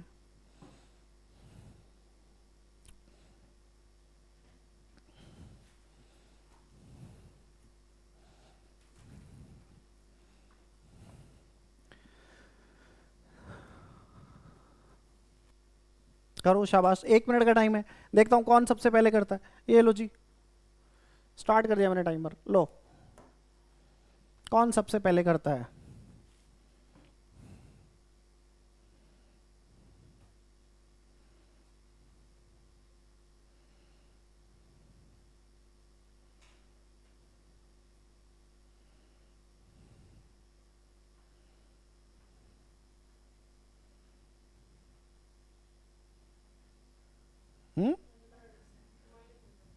ओके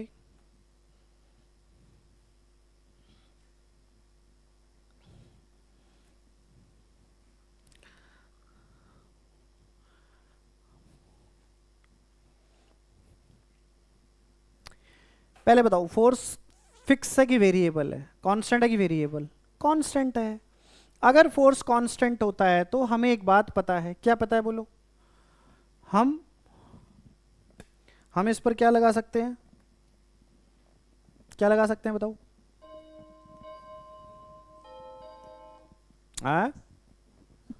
हम इस पर क्या लगा सकते हैं बताओ? Newton's equation. क्या लगा सकते हैं? Newton's equation. ये रिटार्ड हो रहा होगा, रेस्ट पे आ रहा है, मतलब ये क्या हो रहा होगा? रिटार्ड। फाइनली ये किस पर आ जाएगा? रेस्ट पर।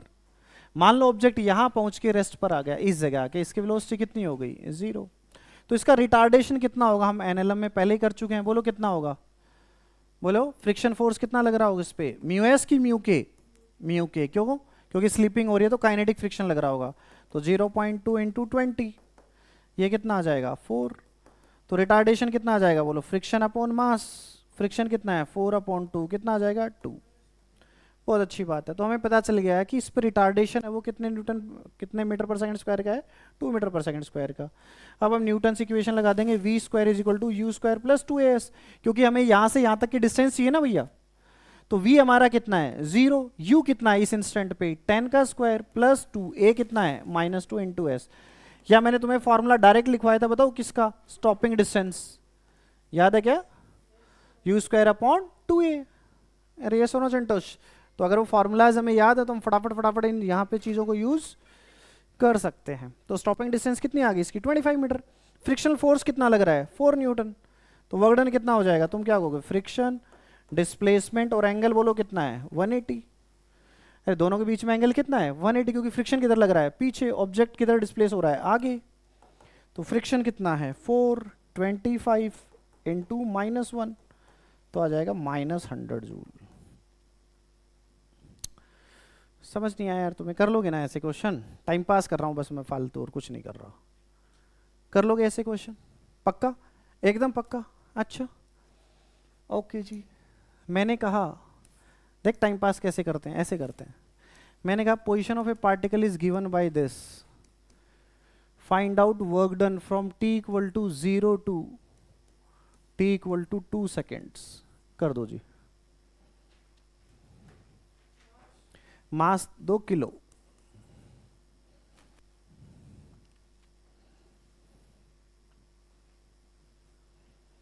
किसका वर्क डन पूछा है मैंने?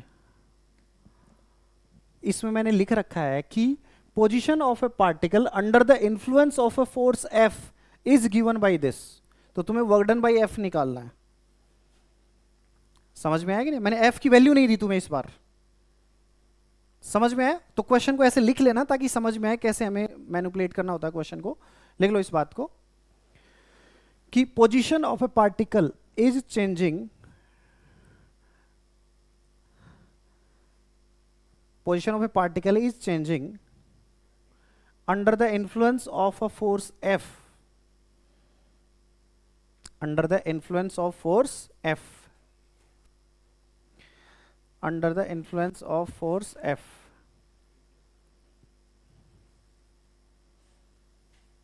find out work done by F। इसका मतलब इसकी पोजीशन को चेंज करने के लिए कौन रिस्पॉन्सिबल है? F ही है, और उसी का वर्क डन तुम्हें निकालना है। अब बच्चा ये दिमाग में सोचता कि अरे यार ये तो पोजीशन टाइम के साथ चेंज हो रही है, इसमें क्या दिमाग लगाएं, क्या फॉर्मूला लगेगा, क्या फॉर्मूला लगेगा बताओ। इसमें हमें क्या दे दी? पोजीशन। पोजीशन से क्या निकाल लो? इसकी वेलोसिटी। वेलोसिटी कैसे निकलेगी बोलो? dx by dt। वो कितनी हो जाएगी बोलो? 2t plus 2। फिर तीसरी चीज हम इससे क्या निकाल सकते हैं? एक्सेलेरेशन। एक्सेलेरेशन क्या होता है? dv by dt। वो कितना आ गया? 2। और एक्सेलेरेशन कांस्टेंट आया है। एक्सेलेरेशन कांस्टेंट तभी हो सकता है जब फोर्स क्या हो? कांस्टेंट। तो हमें पता चलेगा इसका फोर्स कांस्टेंट है। फोर्स क्या होता है बोलो? m में m कितना है? 2। और एक्सेलेरेशन भी कितना है? 2। तो फोर्स आ गया हमारा बोलो कितना न्यूटन आ गया? 4 न्यूटन। फोर्स हमारा कितना आ गया? 4 न्यूटन। और अब इसने कहां से कहां तक पूछा है इसने वर्क डन बोलो? 0 से 2 सेकेंड्स। तो 0 से 2 सेकेंड्स में क्या हम इस पे न्यूटन की इक्वेशन लगा सकते हैं? क्यों लगा सकते हैं बताओ? क्योंकि एक्सेलेरेशन क्या आ गया हमारा? कांस्टेंट। तो हम न्यूटन की इक्वेशन लगा सकते हैं। एस इज इक्वल टू बोलो क्या, और हमें लगाने की जरूरत ही नहीं है। बोलो कैसे? हमें पोजीशन दे रखी है। हमें क्या दे रखी है? पोजीशन। तो t इक्वल टू 0 पे पार्टिकल की पोजीशन बताओ कहां पर है? 0। और t इक्वल टू 2 पे कितनी है बोलो? 2 का स्क्वायर प्लस 2 इंटू 2। बोलो कितना आ गया? 8। तो पोजीशन में चेंज कितना आ गया? 8 माइनस 0 कितना आ गया? 8। तो यही डिस्प्लेसमेंट है। फोर्स कितना है? 4 न्यूटन। तो वर्क डन कितना आ जाएगा? 8 इंटू 4 कितना? 32 जूल। खत्म। समझ गए क्या? अब ऐसे खूब टाइम पास कर लो। ये 7th 8th लेवल के क्वेश्चन है। क्या तुम्हें आ गई समझ में? आराम से कर लोगे ऐसे क्वेश्चंस में, कोई दिक्कत तो नहीं होगी ना? है कांस्टेंट फोर्स के वर्क डन में कोई दिक्कत नहीं होगी ना? कितने क्वेश्चन कर लो, जैसे कोई लिमिट नहीं है। करो जी, ये क्वेश्चन करो।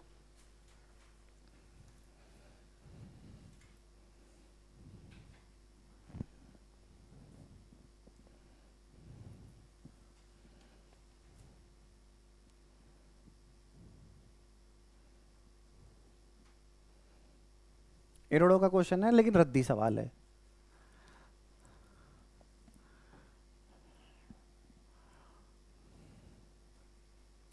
इसने जो रेडियस वेक्टर दे रखा, बेसिकली क्या दे रखा है हमें? ये पोजीशन वेक्टर। इसका पोजीशन वेक्टर, उसका पोजीशन वेक्टर, फोर्स दे दिया। क्या वर्क डन निकाल लोगे? पोजीशन वेक्टर कैसे क्या निकाल लेंगे अपन? Displacement, final position minus initial, और फोर्स हमें दे रखा। कर लोगे ना ये क्वेश्चन? अरे लिखने की जरूरत है क्या? कर लोगे, क्योंकि मैं करा चुका एक क्वेश्चन पहले ही ऐसा है ना। आगे बढ़ते, ये देखो, ये रुक जाओ अभी, रुक जाओ रुक जाओ। हाँ ये लिखो नेक्स्ट। अब लिखो work done by variable force. Work done by variable force. Constant force हमने पढ़ ही लिया। अब लिखो work done by variable force. हम एफ डॉट एस कब लगा सकते हैं? जब फोर्स कैसा हो? कांस्टेंट। और वेरिएबल होगा तो क्या करना पड़ेगा हमें? इंटीग्रेशन। क्या करना पड़ेगा? याद करो, मैंने इंटीग्रेशन पढ़ाया था तब तुम्हें समझाया था कि इंटीग्रेशन का मतलब क्या होता है? किसी भी चीज को क्या कर लो? इनफाइनाइट टुकड़ों में ब्रेक कर लो, और फिर हम एक फिजिकल क्वांटिटी को कैलकुलेट करेंगे, और फिर उसको क्या कर देंगे? ऐड। और इस टेक्निक को अपन क्या बोलते हैं? इंटीग्रेशन। इस टेक्निक को अपन क्या बोलते हैं? इंटीग्रेशन। देखो कैसे, ध्यान से, अब थोड़ा थोड़ा तुम्हें फील आएगी, बताता हूं। मान लो मैंने ये कहा कि एक ऑब्जेक्ट है, ध्यान से सुनना भाई साहब, ये 2 kg है, इस पे मैंने एक फोर्स लगा दिया F is equal to 3x। ये बताओ कांस्टेंट है कि वेरिएबल है? कैसे पता चला? मैंने कहा कि इस इंस्टेंट पे जो है इसको मैं x इक्वल टू 0 बोल रहा हूँ, जो ही आगे जाता जाएगा x की वैल्यू बढ़ती जाएगी, तो ये फोर्स भी क्या होता जाएगा? चेंज। अरे फोर्स भी क्या होता जाएगा? चेंज होता जाएगा। अब मैं कहूँ कि बताओ इसका वर्क डन निकालो, वर्क डन का तो एक ही फॉर्मूला है, बोलो क्या? F dot ds। लेकिन वो तब है जब फोर्स क्या हो? कांस्टेंट। मैंने कहा कि भाई x इक्वल टू 0 से लेकर x इक्वल टू 5 तक, ये यहां से यहां पहुंचा, तो बताओ टोटल वर्क डन कितना हुआ, ये हमें निकालना है। ये हमें निकालना है। तो मैं क्या करूंगा, ध्यान से सुनो। सोचो मैं किसी भी जेनेरिक x पे जाऊंगा, मैं यहां पे कहूंगा कि जब ये ऑब्जेक्ट यहां पर था, पॉइंट ऑब्जेक्ट की तरह ट्रीट करूंगा, मैं कहूंगा कि ये यहां पर था और लेट से ये यहां पहुंचा, ये जो डिस्प्लेसमेंट है ये dx है। मैंने दिखाने के लिए इतना बड़ा दिखाया, हकीकत में ये कितना है? बहुत छोटा। dx इज ऑलमोस्ट कितना है? 0। एग्जाम्पल के तौर पे मैं बता रहा हूं, लेट से इस जगह x की वैल्यू है मान लिया 2 है, तो dx का मतलब है इस जगह जो x की वैल्यू है वो है 2.000000000, ऐसे खूब सारे जीरो के बाद 1। तो बताओ यहां से यहां जाएंगे तो फोर्स पहले कितना था बोलो? 3। 3 इंटू 2 कितना हो गया? 6। अरे इस जगह फोर्स की वैल्यू कितनी है? 6। इस जगह फोर्स की वैल्यू कितनी है? मिट गया ना?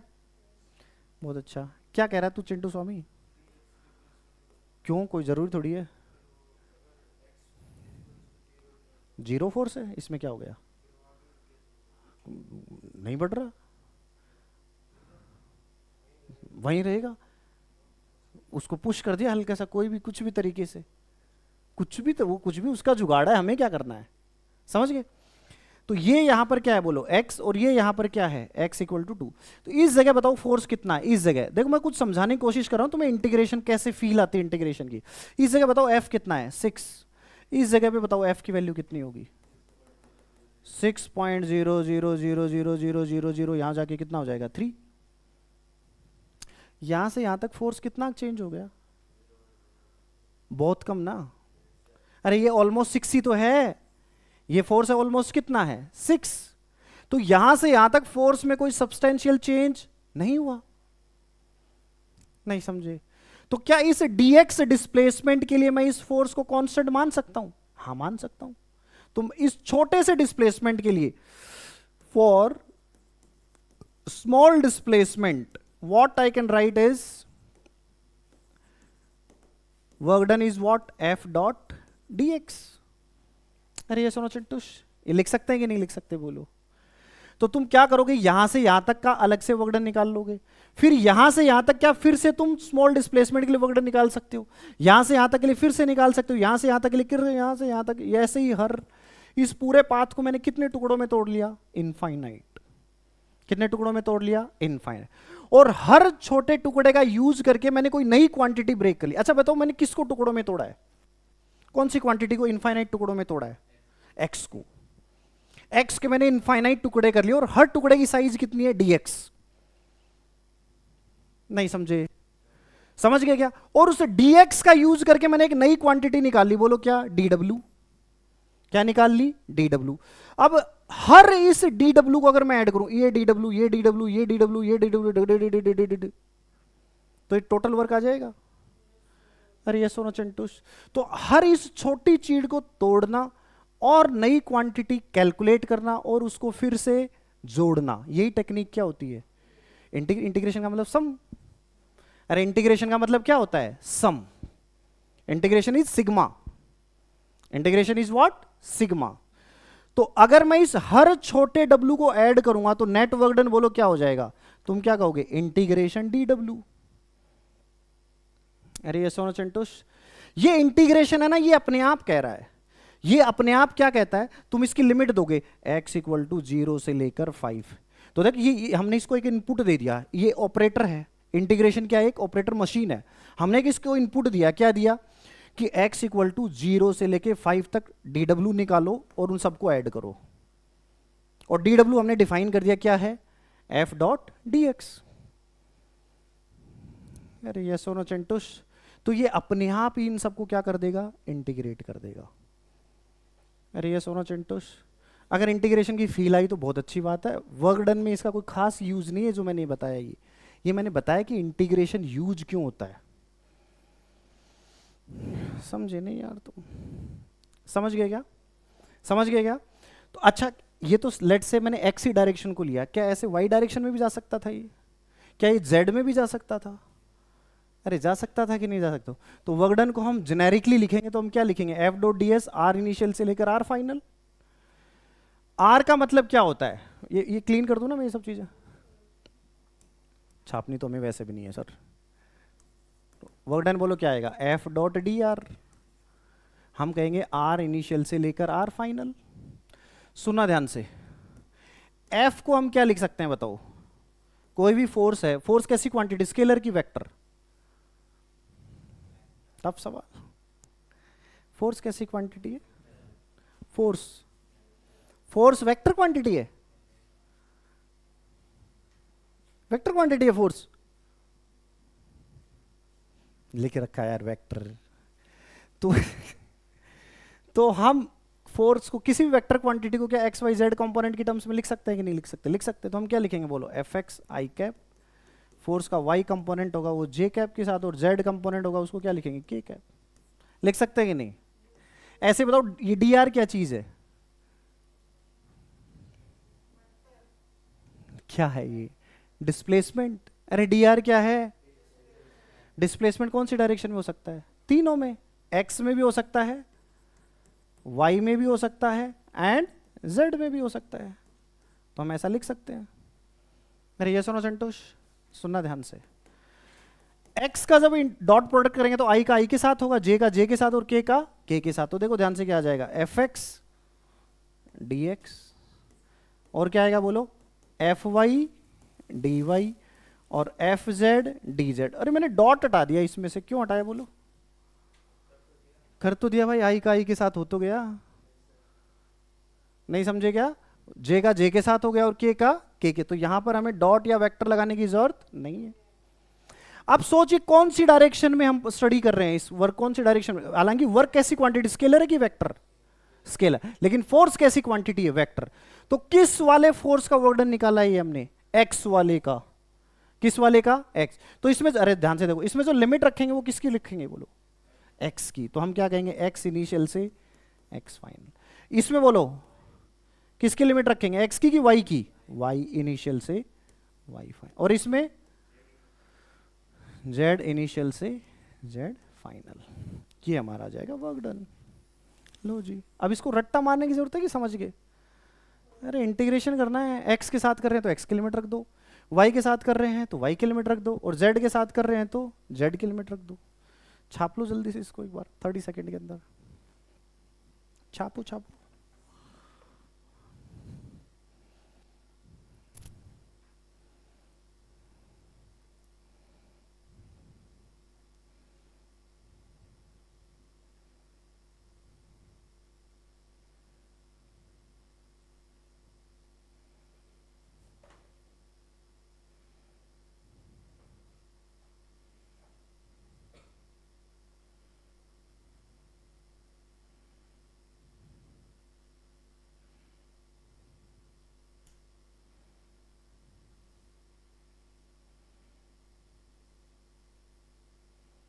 हो गया? छाप लिया? वेरी गुड, जल्दी करो तो यार।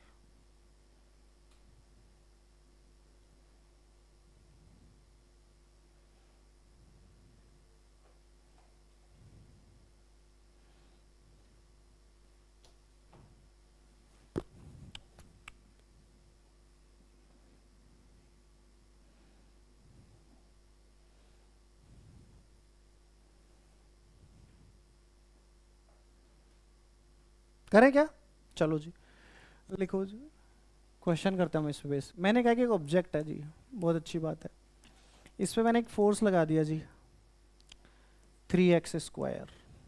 जल्दी से वर्डन निकाल लो, x इक्वल टू 0 से x इक्वल टू 2 तक। वर्डन बाय दिस फोर्स निकाल दो। पेन मत चलाओ, पेन रखो, पहले क्वेश्चन को बिना पेन चलाए सॉल्व करो।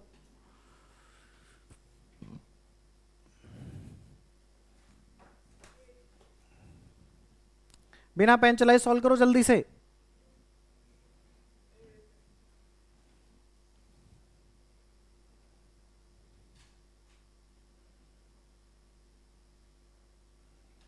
आ गया सबका? अब नोटबुक में छाप लो अपना।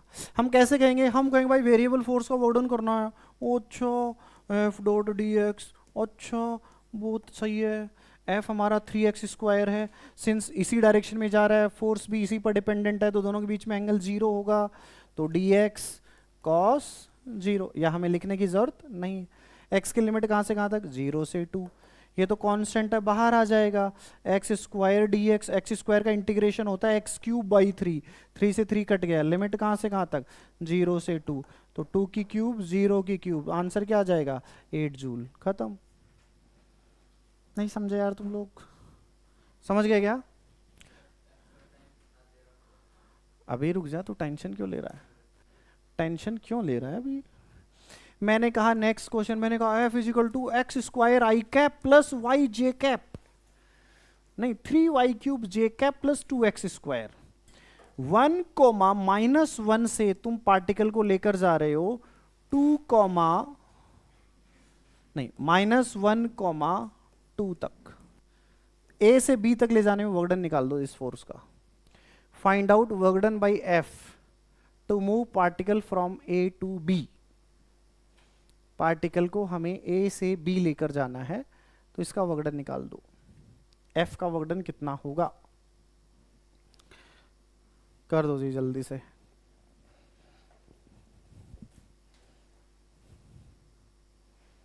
करो।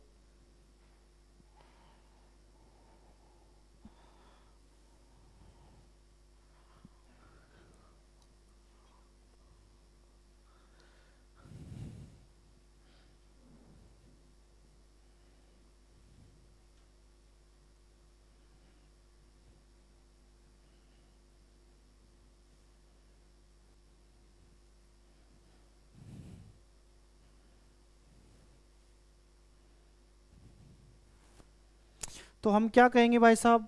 और ये तो फोर्स वेरिएबल है। फोर्स कैसा है? वेरिएबल। तो उसका वर्क डन कैसे निकालते हैं?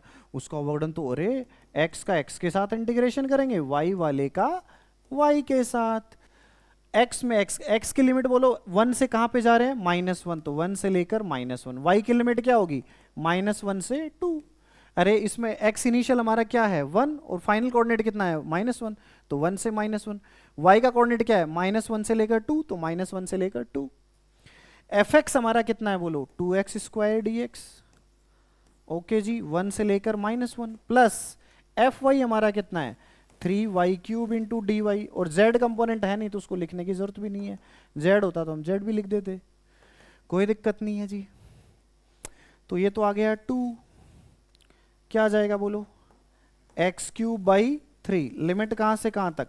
1 से लेकर -1, प्लस 3y⁴/4, कहाँ से कहाँ तक? -1 से लेकर 2। तो इसको तो बाहर ले आओ, कांस्टेंट है इंटीग्रेशन की। अपर लिमिट पुट करो, -1⁵ -1⁵, प्लस ये भी बाहर आ जाएगा कांस्टेंट लिमिट के। यहां पर क्या आ जाएगा? 2⁴ -1⁴। तो ये कितना आ जाएगा? 2/3 -1 प्लस 3/4। 2⁴ कितना होता है? 16 -1 माइनस माइनस कितना हो गया? 2, तो -4/3, और ये आ जाएगा 45/4।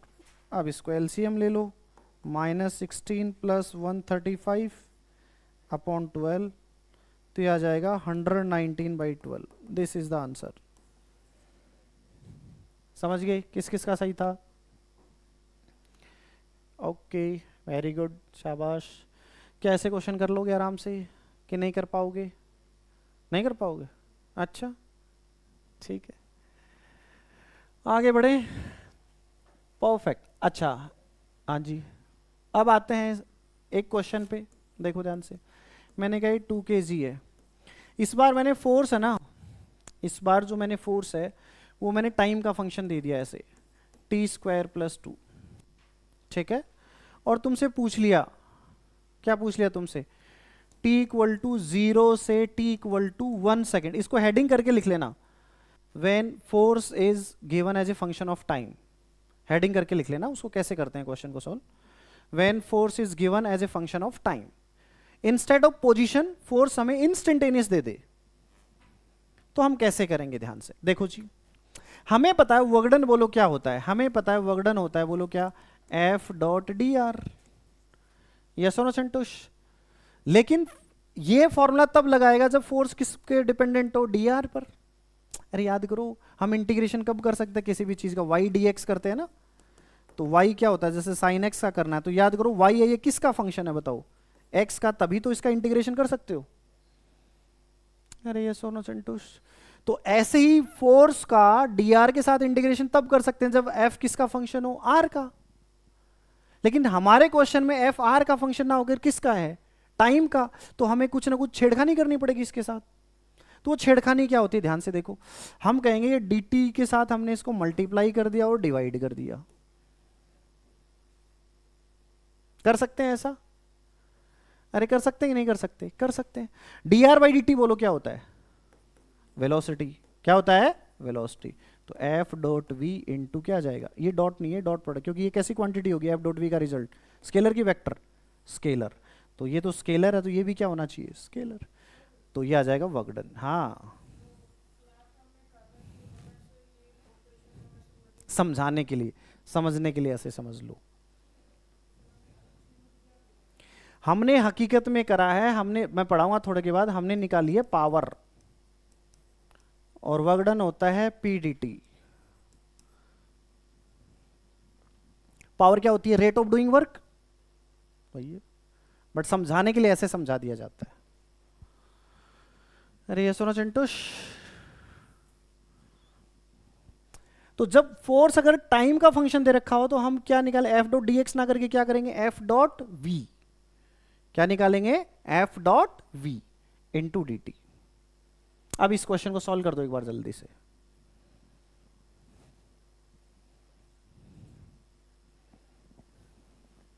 करो सॉल्व जल्दी से, 1 मिनट में करना है क्वेश्चन, जल्दी से, शाबाश, कर डालो अभी की अभी, ये लो जी 1 मिनट स्टार्ट हो गई, शाबाश।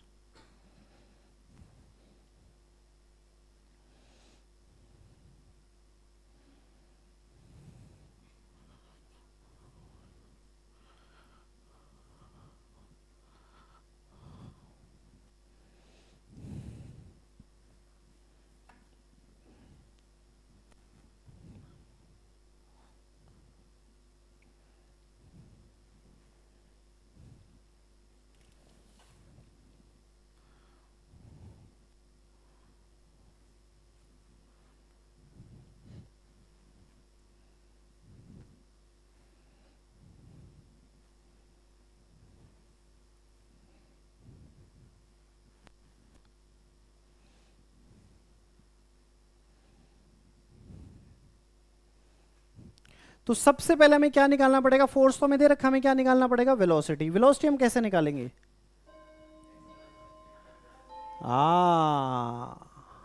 हमें क्या करना पड़ेगा, हमें क्या करना पड़ेगा भैया,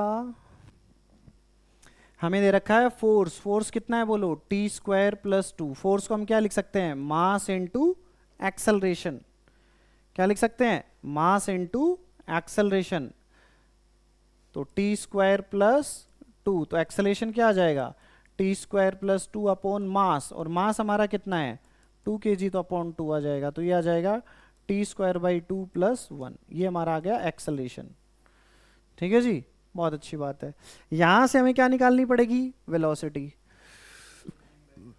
वेलोसिटी को हम कैसे निकालेंगे, ए को हम क्या लिख सकते हैं, याद करो कौन सा रिलेशन है बोलो ये, और हमें निकालना क्या है, वीटी। कैसे निकालते हैं टी से वीटी, इंटीग्रेट करके, तो हम इसको क्या लिख देंगे, D V by D T, T square plus 1 by 2, तो डीवी इज इक्वल टू क्या आ जाएगा, 1/2 तो बाहर आ जाएगा, दोनों साइड इंटीग्रेशन करेंगे तो T square plus 1 D T. कहाँ से कहाँ तक बोलो, तुम तो जेनेरिक निकाल लिया करो, 0 से लेके T. Initial velocity U V 0, इस क्वेश्चन में दे रखा होगा कि इनिशियल वेलोसिटी जो भी होगी, मैंने मान लिया 0 है, मैंने क्या मान लिया 0 है, नहीं मैं अच्छा क्वेश्चन नहीं करा देता हूँ, मैंने कह दिया टी इक्वल टू 0 पे है, थोड़ा अच्छा क्वेश्चन कर लो। At T equal to 0 particle की वेलोसिटी थी 2, तो यहां पर क्या लिखोगे 2, तो यहां पर क्या आ जाएगा बोलो v minus 2 is equal to 1 T cube by 3 plus T, तो कितना आ जाएगा बोलो v is equal to 2 plus बोलो T cube by 6 plus T by 2, ये आ जाएगा वेलोसिटी। अरे इसका इंटीग्रेशन करेंगे तो टी स्क्वायर का इंटीग्रेशन क्या हो जाएगा टी क्यू बाई 3, 1 का इंटीग्रेशन क्या होगा टी, और इस 2 को इधर ले जाएंगे तो प्लस में हो जाएगा, बस और कुछ नहीं किया मैंने। टी के अपॉन 2 ये है ना 1/2 है ना सबके मल्टीप्लाई में। अबे यहाँ पे था ना शुरू से ही, कहाँ पे कर दिया था क्या? अरे अच्छा टी स्क्वायर प्लस 2 था ना, तो इसको प्लस 2 लिख लो, तो 2 से 2 कट जाएगा बेसिकली। समझ गए क्या? नहीं समझे? इसको 2t लिख लेना, तो v कितना आ जाएगा बोलो T cube by 6 plus T plus 2, ये आ जाएगी वेलोसिटी। अब वेलोसिटी आ गई, अब बोलो वर्क डन कैसे निकालेंगे, एफ वी। अब हमारा एफ बोलो कितना है टी स्क्वायर प्लस 2, और v कितना है बोलो T cube by 6 plus T plus 2 into D T. अब इसका इंटीग्रेशन बोलो किस कहां से कहां तक करना था, 0 से 1, 0 से 1 में कर दो। पहले इस ब्रैकेट को ओपन कर लो, टी की पावर कितना हो गया 5/6, यही तो होगा Chittu, plus T cube plus 2t square plus T cube by 3 plus 2t plus 4। पहले तो मैंने इसको ओपन कराया ब्रैकेट को, अब सेम टर्म्स को एक साथ लिख लो, बाकी सबको अलग लिख लो। टी की पावर 5/6, इधर का मिटा दूं ना मैं, ये देखो जी कैलकुलेशन इंटेंसिव है, बाकी कुछ नहीं है। क्या आ जाएगा बोल है 1 प्लस 1/3 कितना हो गया 4/3 T cube plus 2t square plus 2t plus 4। अब इसका इंटीग्रेशन कर दो, लिमिट पुट कर दो 0 से लेकर 1 सेकेंड तक। इसका हालांकि मैं एक दूसरा तरीका बताऊंगा, वर्क एनर्जी थ्योरम पढ़ लेंगे उसके बाद में। फिलहाल एक बार जो तरीका हमें पता है उससे ये होगा टी की पावर 6/36 टी की पावर 4/4 इंटू 3, 4 से 4 कट गया, 2 into T cube 3 plus 2t square by 2 plus 4t, limit कहाँ से कहाँ तक 0 से लेकर 1। अब इसमें वैल्यूज पुट कर देना, आंसर आ जाएगा। समझ गए कैसे करते हैं? नहीं समझे ना यार तुम, समझ गए? समझ गए सब, सब के सब समझ गए। टी की पावर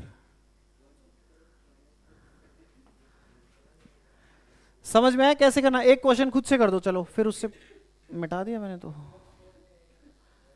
चलो ये क्वेश्चन कर दो जल्दी से। मैंने कहा v is equal to 2t, आसान करो जी। v इज इक्वल टू मैंने कहा T cube, find out work done from t equal to 0 से t इक्वल टू 2 सेकेंड्स। जल्दी से कर दो, ये तो आसान है, कर दो इसको। टी क्यूब है ये, है ना, मास तो 2 kg फिक्स, अपना 2 किलो फिक्स, कर दो जल्दी से।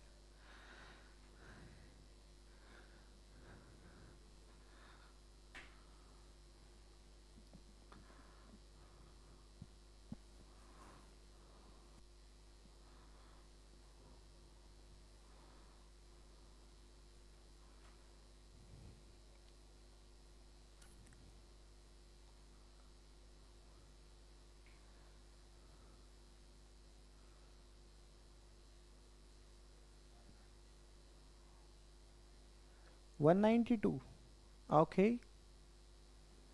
ओके।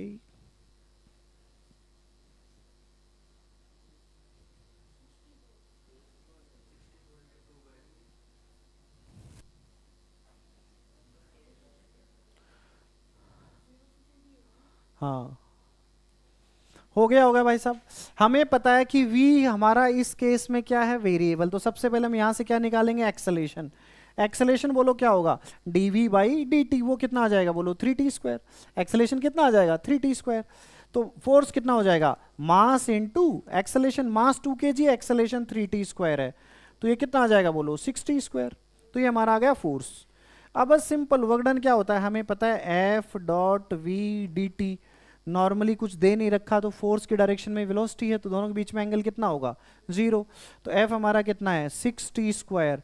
V हमारा कितना है, t cube into D T. तो 6 इंटू टी की पावर 5 डी टी।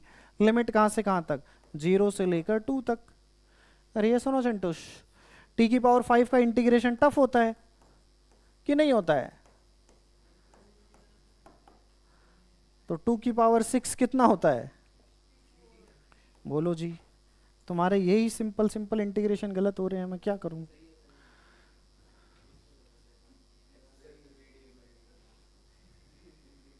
है V D by D T, वाह भाई वाह, नए साइंटिस्ट आए हैं ये। कहाँ, कौन दुनिया से आए हो भाई? हंस रहा है नालायक। क्या मेरी बात समझ में आई चिंटू स्वामी को? बोलो जी, आई कि नॉट आई? क्या ऐसे क्वेश्चन कर लोगे work done by variable force के, या नहीं कर पाओगे? परफेक्ट। लो तो एचसी वर्मा का क्वेश्चन एक छोटा सा कर डालो।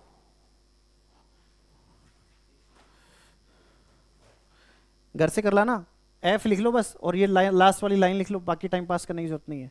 एफ की वैल्यू लिख लो, लास्ट की लाइन लिख लो। घर से कर लोगे? कर चुके अपन बहुत सारे ऐसे क्वेश्चन। हाँ लिख लो, क्योंकि लेक्चर फिनिश होने वाला है और मुझे कुछ चीजें कवर करनी है अभी।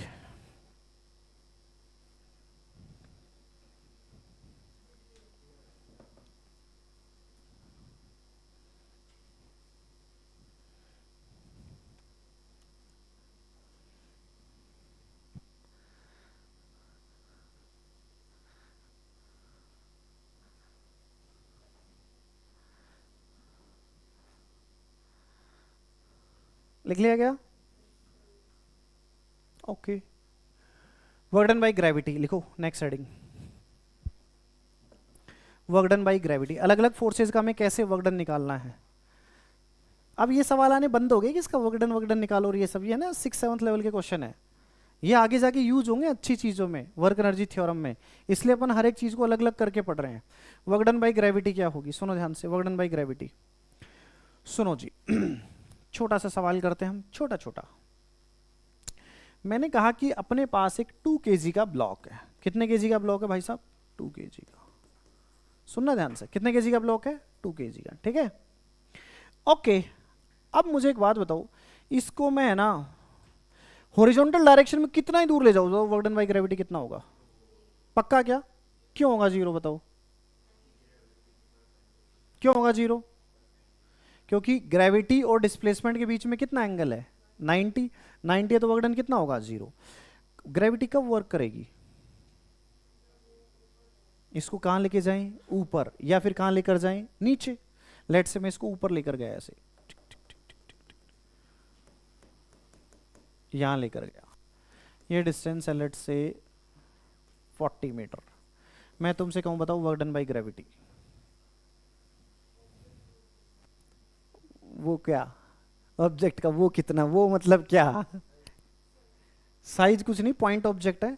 हम पॉइंट ऑब्जेक्ट पढ़ते हैं जब तक रोटेशन ना आए, है? अरे वर्क डन बाई ग्रेविटी, अरे भाई साहब डर क्यों रहे हो, बेसिक फॉर्मूले पे जाओ। वर्क डन क्या होता है, F डॉट एस। अब सोचो 40 मीटर लेके जा रहा हूं मैं, बहुत चांद पे तो लेके जा नहीं रहा, तो 40 मीटर मतलब फोर्स को ऑलमोस्ट हम क्या मान सकते हैं, कांस्टेंट। ग्रेविटेशनल फोर्स वैसे हाइट के साथ चेंज होता है, लेकिन 10 किलोमीटर तक हम जी को ऑलमोस्ट क्या मान सकते हैं, कांस्टेंट। उससे क्या फर्क पड़ता है, किस फोर्स पर, ग्रेविटेशनल फोर्स चेंज होगा। मैंने तो वर्क डन बाई ग्रेविटी बोला है, बाकी चीजें से मतलब ही नहीं है। एक्सटर्नल फोर्स का वर्क डन थोड़ी पूछ रहा हूं मैं, ग्रेविटे, इसीलिए तो हमें ध्यान देना है। मैंने किसका वर्क डन पूछा है, ग्रेविटेशन। ग्रेविटेशनल फोर्स तो mg रहेगा। अरे ग्रेविटेशनल फोर्स कितना रहेगा, mg। वो कितना है बोलो, 20। जी को मैं 10 मान के चल रहा हूं, वो कितना है 20, वो तो उतना ही रहेगा। किस डायरेक्शन में लग रहा है, किधर लग रहा है, नीचे। ये कांस्टेंट है कि वेरिएबल है, कांस्टेंट है। तो कांस्टेंट है तो क्या हम कांस्टेंट वाला फॉर्मूला लगा सकते हैं, हाँ। तो इसका मतलब बस वर्क डन क्या आ जाएगा बोलो, एफ डॉट एस। एफ कितना है 20, कौन सी डायरेक्शन में, माइनस जे कैप। डिस्प्लेसमेंट कौन सी डायरेक्शन में, 40, कौन सी डायरेक्शन में, जे कैप। बोलो क्या आंसर आ जाएगा, 800 माइनस का जूल। तो work done by gravity positive होगा कि नेगेटिव, नेगेटिव, ऊपर ले जाएंगे तो। और मैं अगर नीचे लेकर आता तो क्या होता बोलो, इसी जगह से मैं वापस नीचे लेकर आता तो वर्क डन कैसा होता, पॉजिटिव। बोलो क्यों, ग्रेविटी भी किधर है, नीचे। ग्रेविटी भी किधर है, नीचे। डिस्प्लेसमेंट भी किधर है, नीचे। तो वर्क डन कैसा होगा, पॉजिटिव। समझ नहीं आया तुम्हें यार, आ गया क्या, अच्छा आ गया। तो फिर एक छोटा सा क्वेश्चन कर दूं। एक प्रोजेक्टाइल है, 100 मीटर पर सेकेंड से मैंने इसको फेंका, 2 किलो का है। Find out work done by gravity. 3 question है इसके अंदर। Find out work done by gravity, तुम्हें वर्क डन बाई ग्रेविटी निकालना है 3 केसेस में। पहला case, when object is at its maximum height. Object कहां पर है, मैक्सिमम हाइट पर है। When object hits the ground again. तीसरा क्वेश्चन, एंगल नहीं बताया क्या मैंने, 37 डिग्री। चलो ये 2 करो। तीसरा क्वेश्चन भी दे दूंगा थोड़ा सा, अच्छा हाँ। When object is perpendicular to its initial direction. और सुन ध्यान से, ये 37 नहीं है, ये 53 है।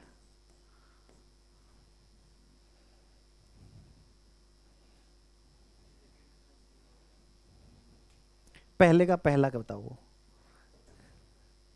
सेकंड का 0।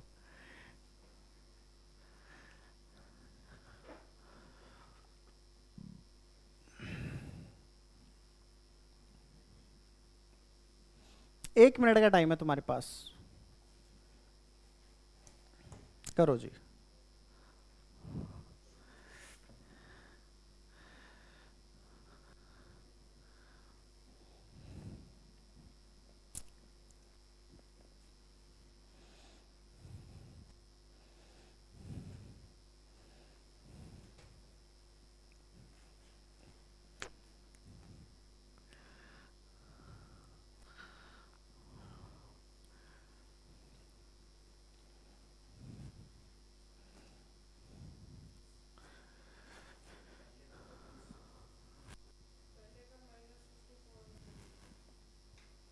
तेरा तो वैसे ही गलत है।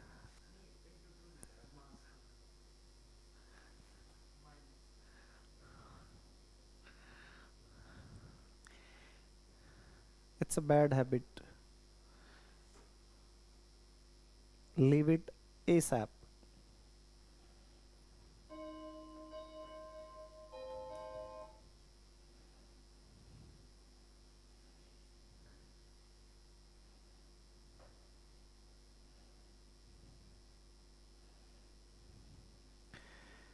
एक बात बताओ मुझे, ग्रेविटेशनल फोर्स होता है वो कौन सी डायरेक्शन में होता है, वर्टिकल।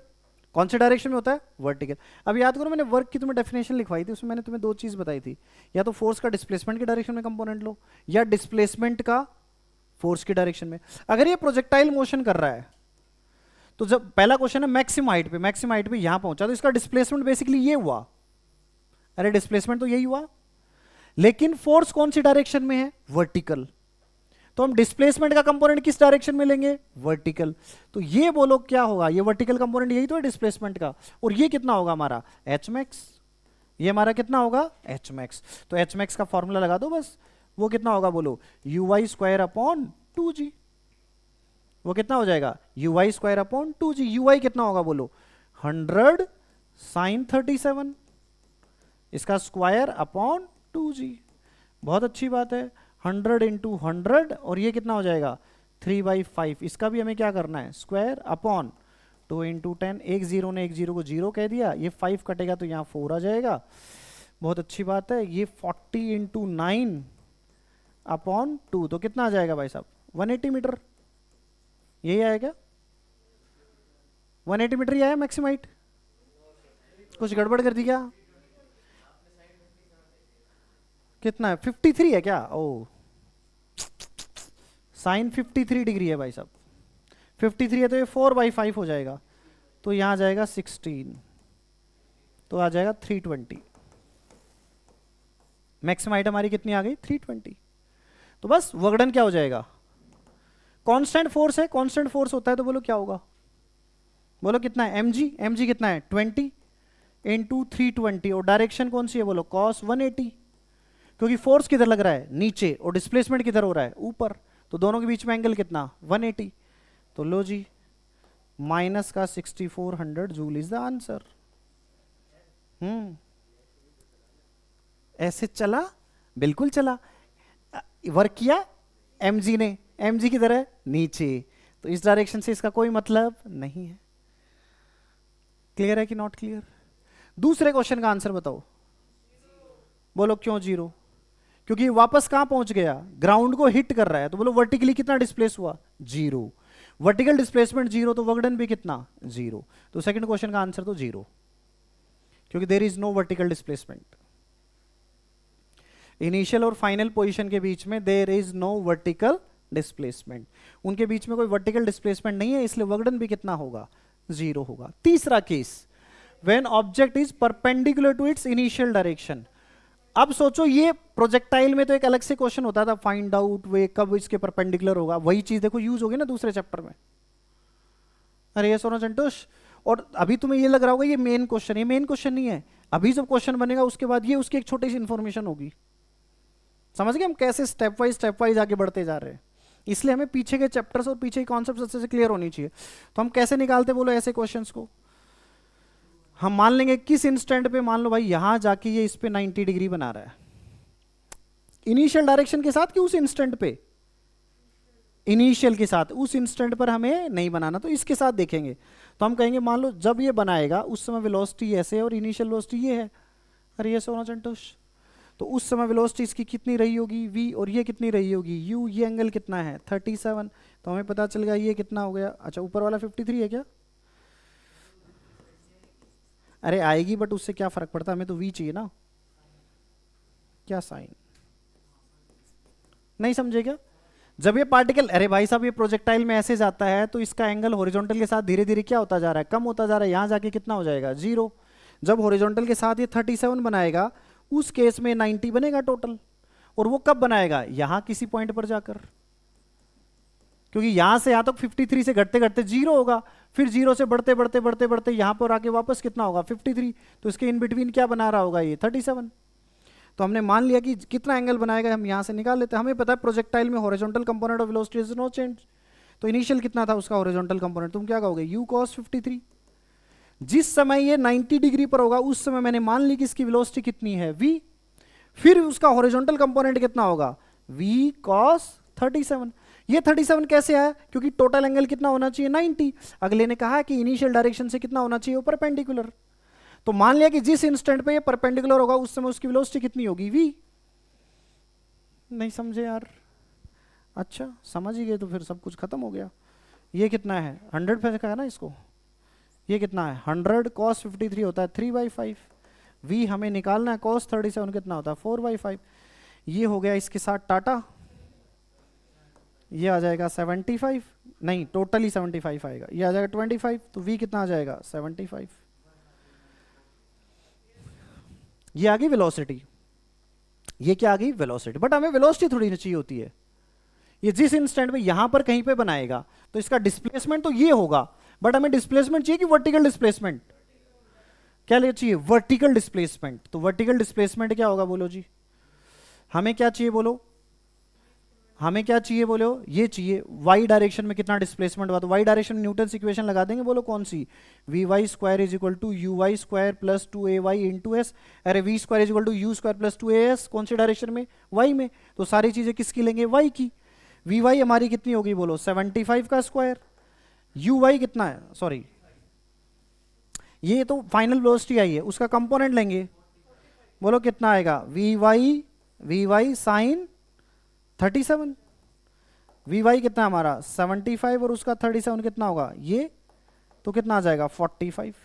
तो फाइनल वेलोसिटी हमारी कितनी आ जाएगी 45 का स्क्वायर। इनिशियल बोलो कितनी है 100 का इधर कंपोनेंट 100 साइन 53, बोलो कितना होगा 80 प्लस 2a कितना है हमारा -10 इंटू एच। इसको सॉल्व करेंगे तो बोलो h कितना आ जाएगा 875/4, ये आ जाएगा हमारा। जो ही हमारा ये आ गया तो वर्क डन बाई ग्रेविटी तो क्या होता है, बोलो कितना होगा 20, डिस्प्लेसमेंट कितना है 875 इंटू 4 और -1, तो ये कितना आ जाएगा, इसको इससे मल्टीप्लाई कर दो और माइनस का, ये आंसर आ गया जी।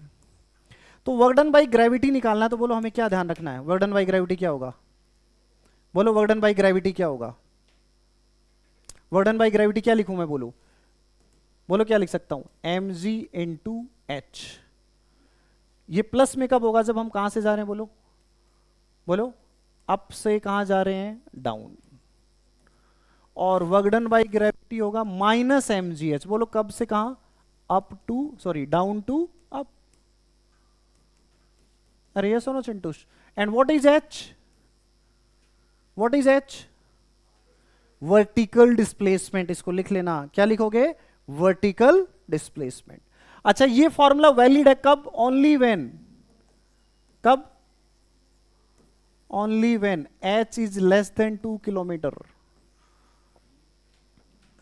h है वो, ये तभी वैलिड है जब h तुम्हारा 2 किलोमीटर से क्या है, कम, क्योंकि उसके बाद में ग्रेविटेशनल फोर्स चेंज हो जाता है mg की वैल्यू। हमने तो कांस्टेंट मान के सॉल्व करा ना इसको, तो ग्रेविटेशनल फोर्स को कांस्टेंट कब तक मान सकते हैं हम, 1-2 किलोमीटर तक। अरे ये सुनो चिंटोश, तो ये हेडर के ऊपर अच्छे से लिख लेना, work done by gravity plus mgh कब होगा, बोलो ऊपर से कहां जाए हम, नीचे, और नीचे से ऊपर जाए तो -mgh, और h क्या होना चाहिए 2 किलोमीटर से कम। तो जब हम ग्रेविटेशन पढ़ेंगे तो वर्क डन बाई ग्रेविटी ऐसे नहीं लिखेंगे, क्योंकि ग्रेविटेशन में हम क्या पढ़ते हैं, इंटरस्टेलर ऑब्जेक्ट्स पढ़ते हैं, उनके बीच की डिस्टेंस बहुत ज्यादा होती है, उस केस में हम mg को कांस्टेंट नहीं मान सकते।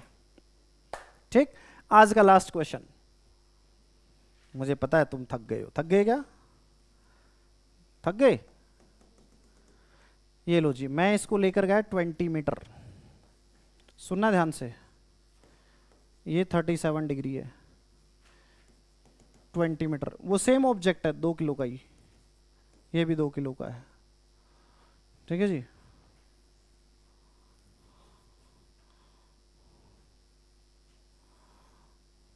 अबे हंस रहे हो ना लाइक, ये थीटा है, ये भी 20 मीटर। टाइम हो गया क्या, बस तो करो क्वेश्चन, बताओ किस केस में वर्क डन सबसे ज्यादा है, किस केस में वर्क डन सबसे ज्यादा है, बताओ,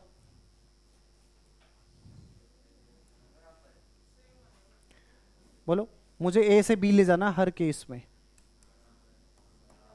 बोलो,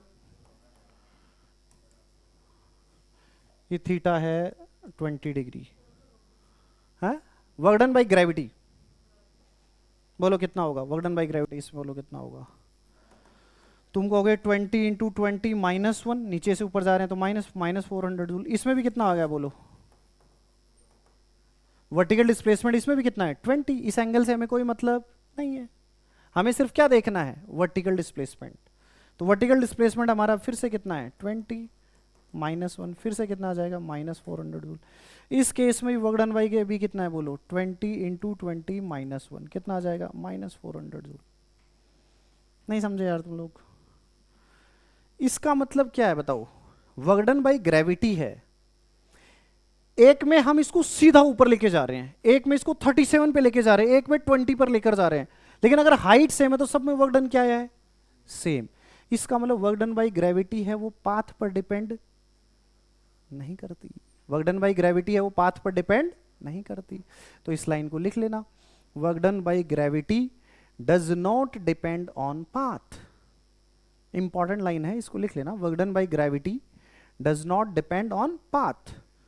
तो किस पर डिपेंड करती है ये, इनिशियल एंड फाइनल पोजीशन पर। It depends on initial and final position. वो तो है ही, पाथ के बारे में हम बात कर रहे हैं।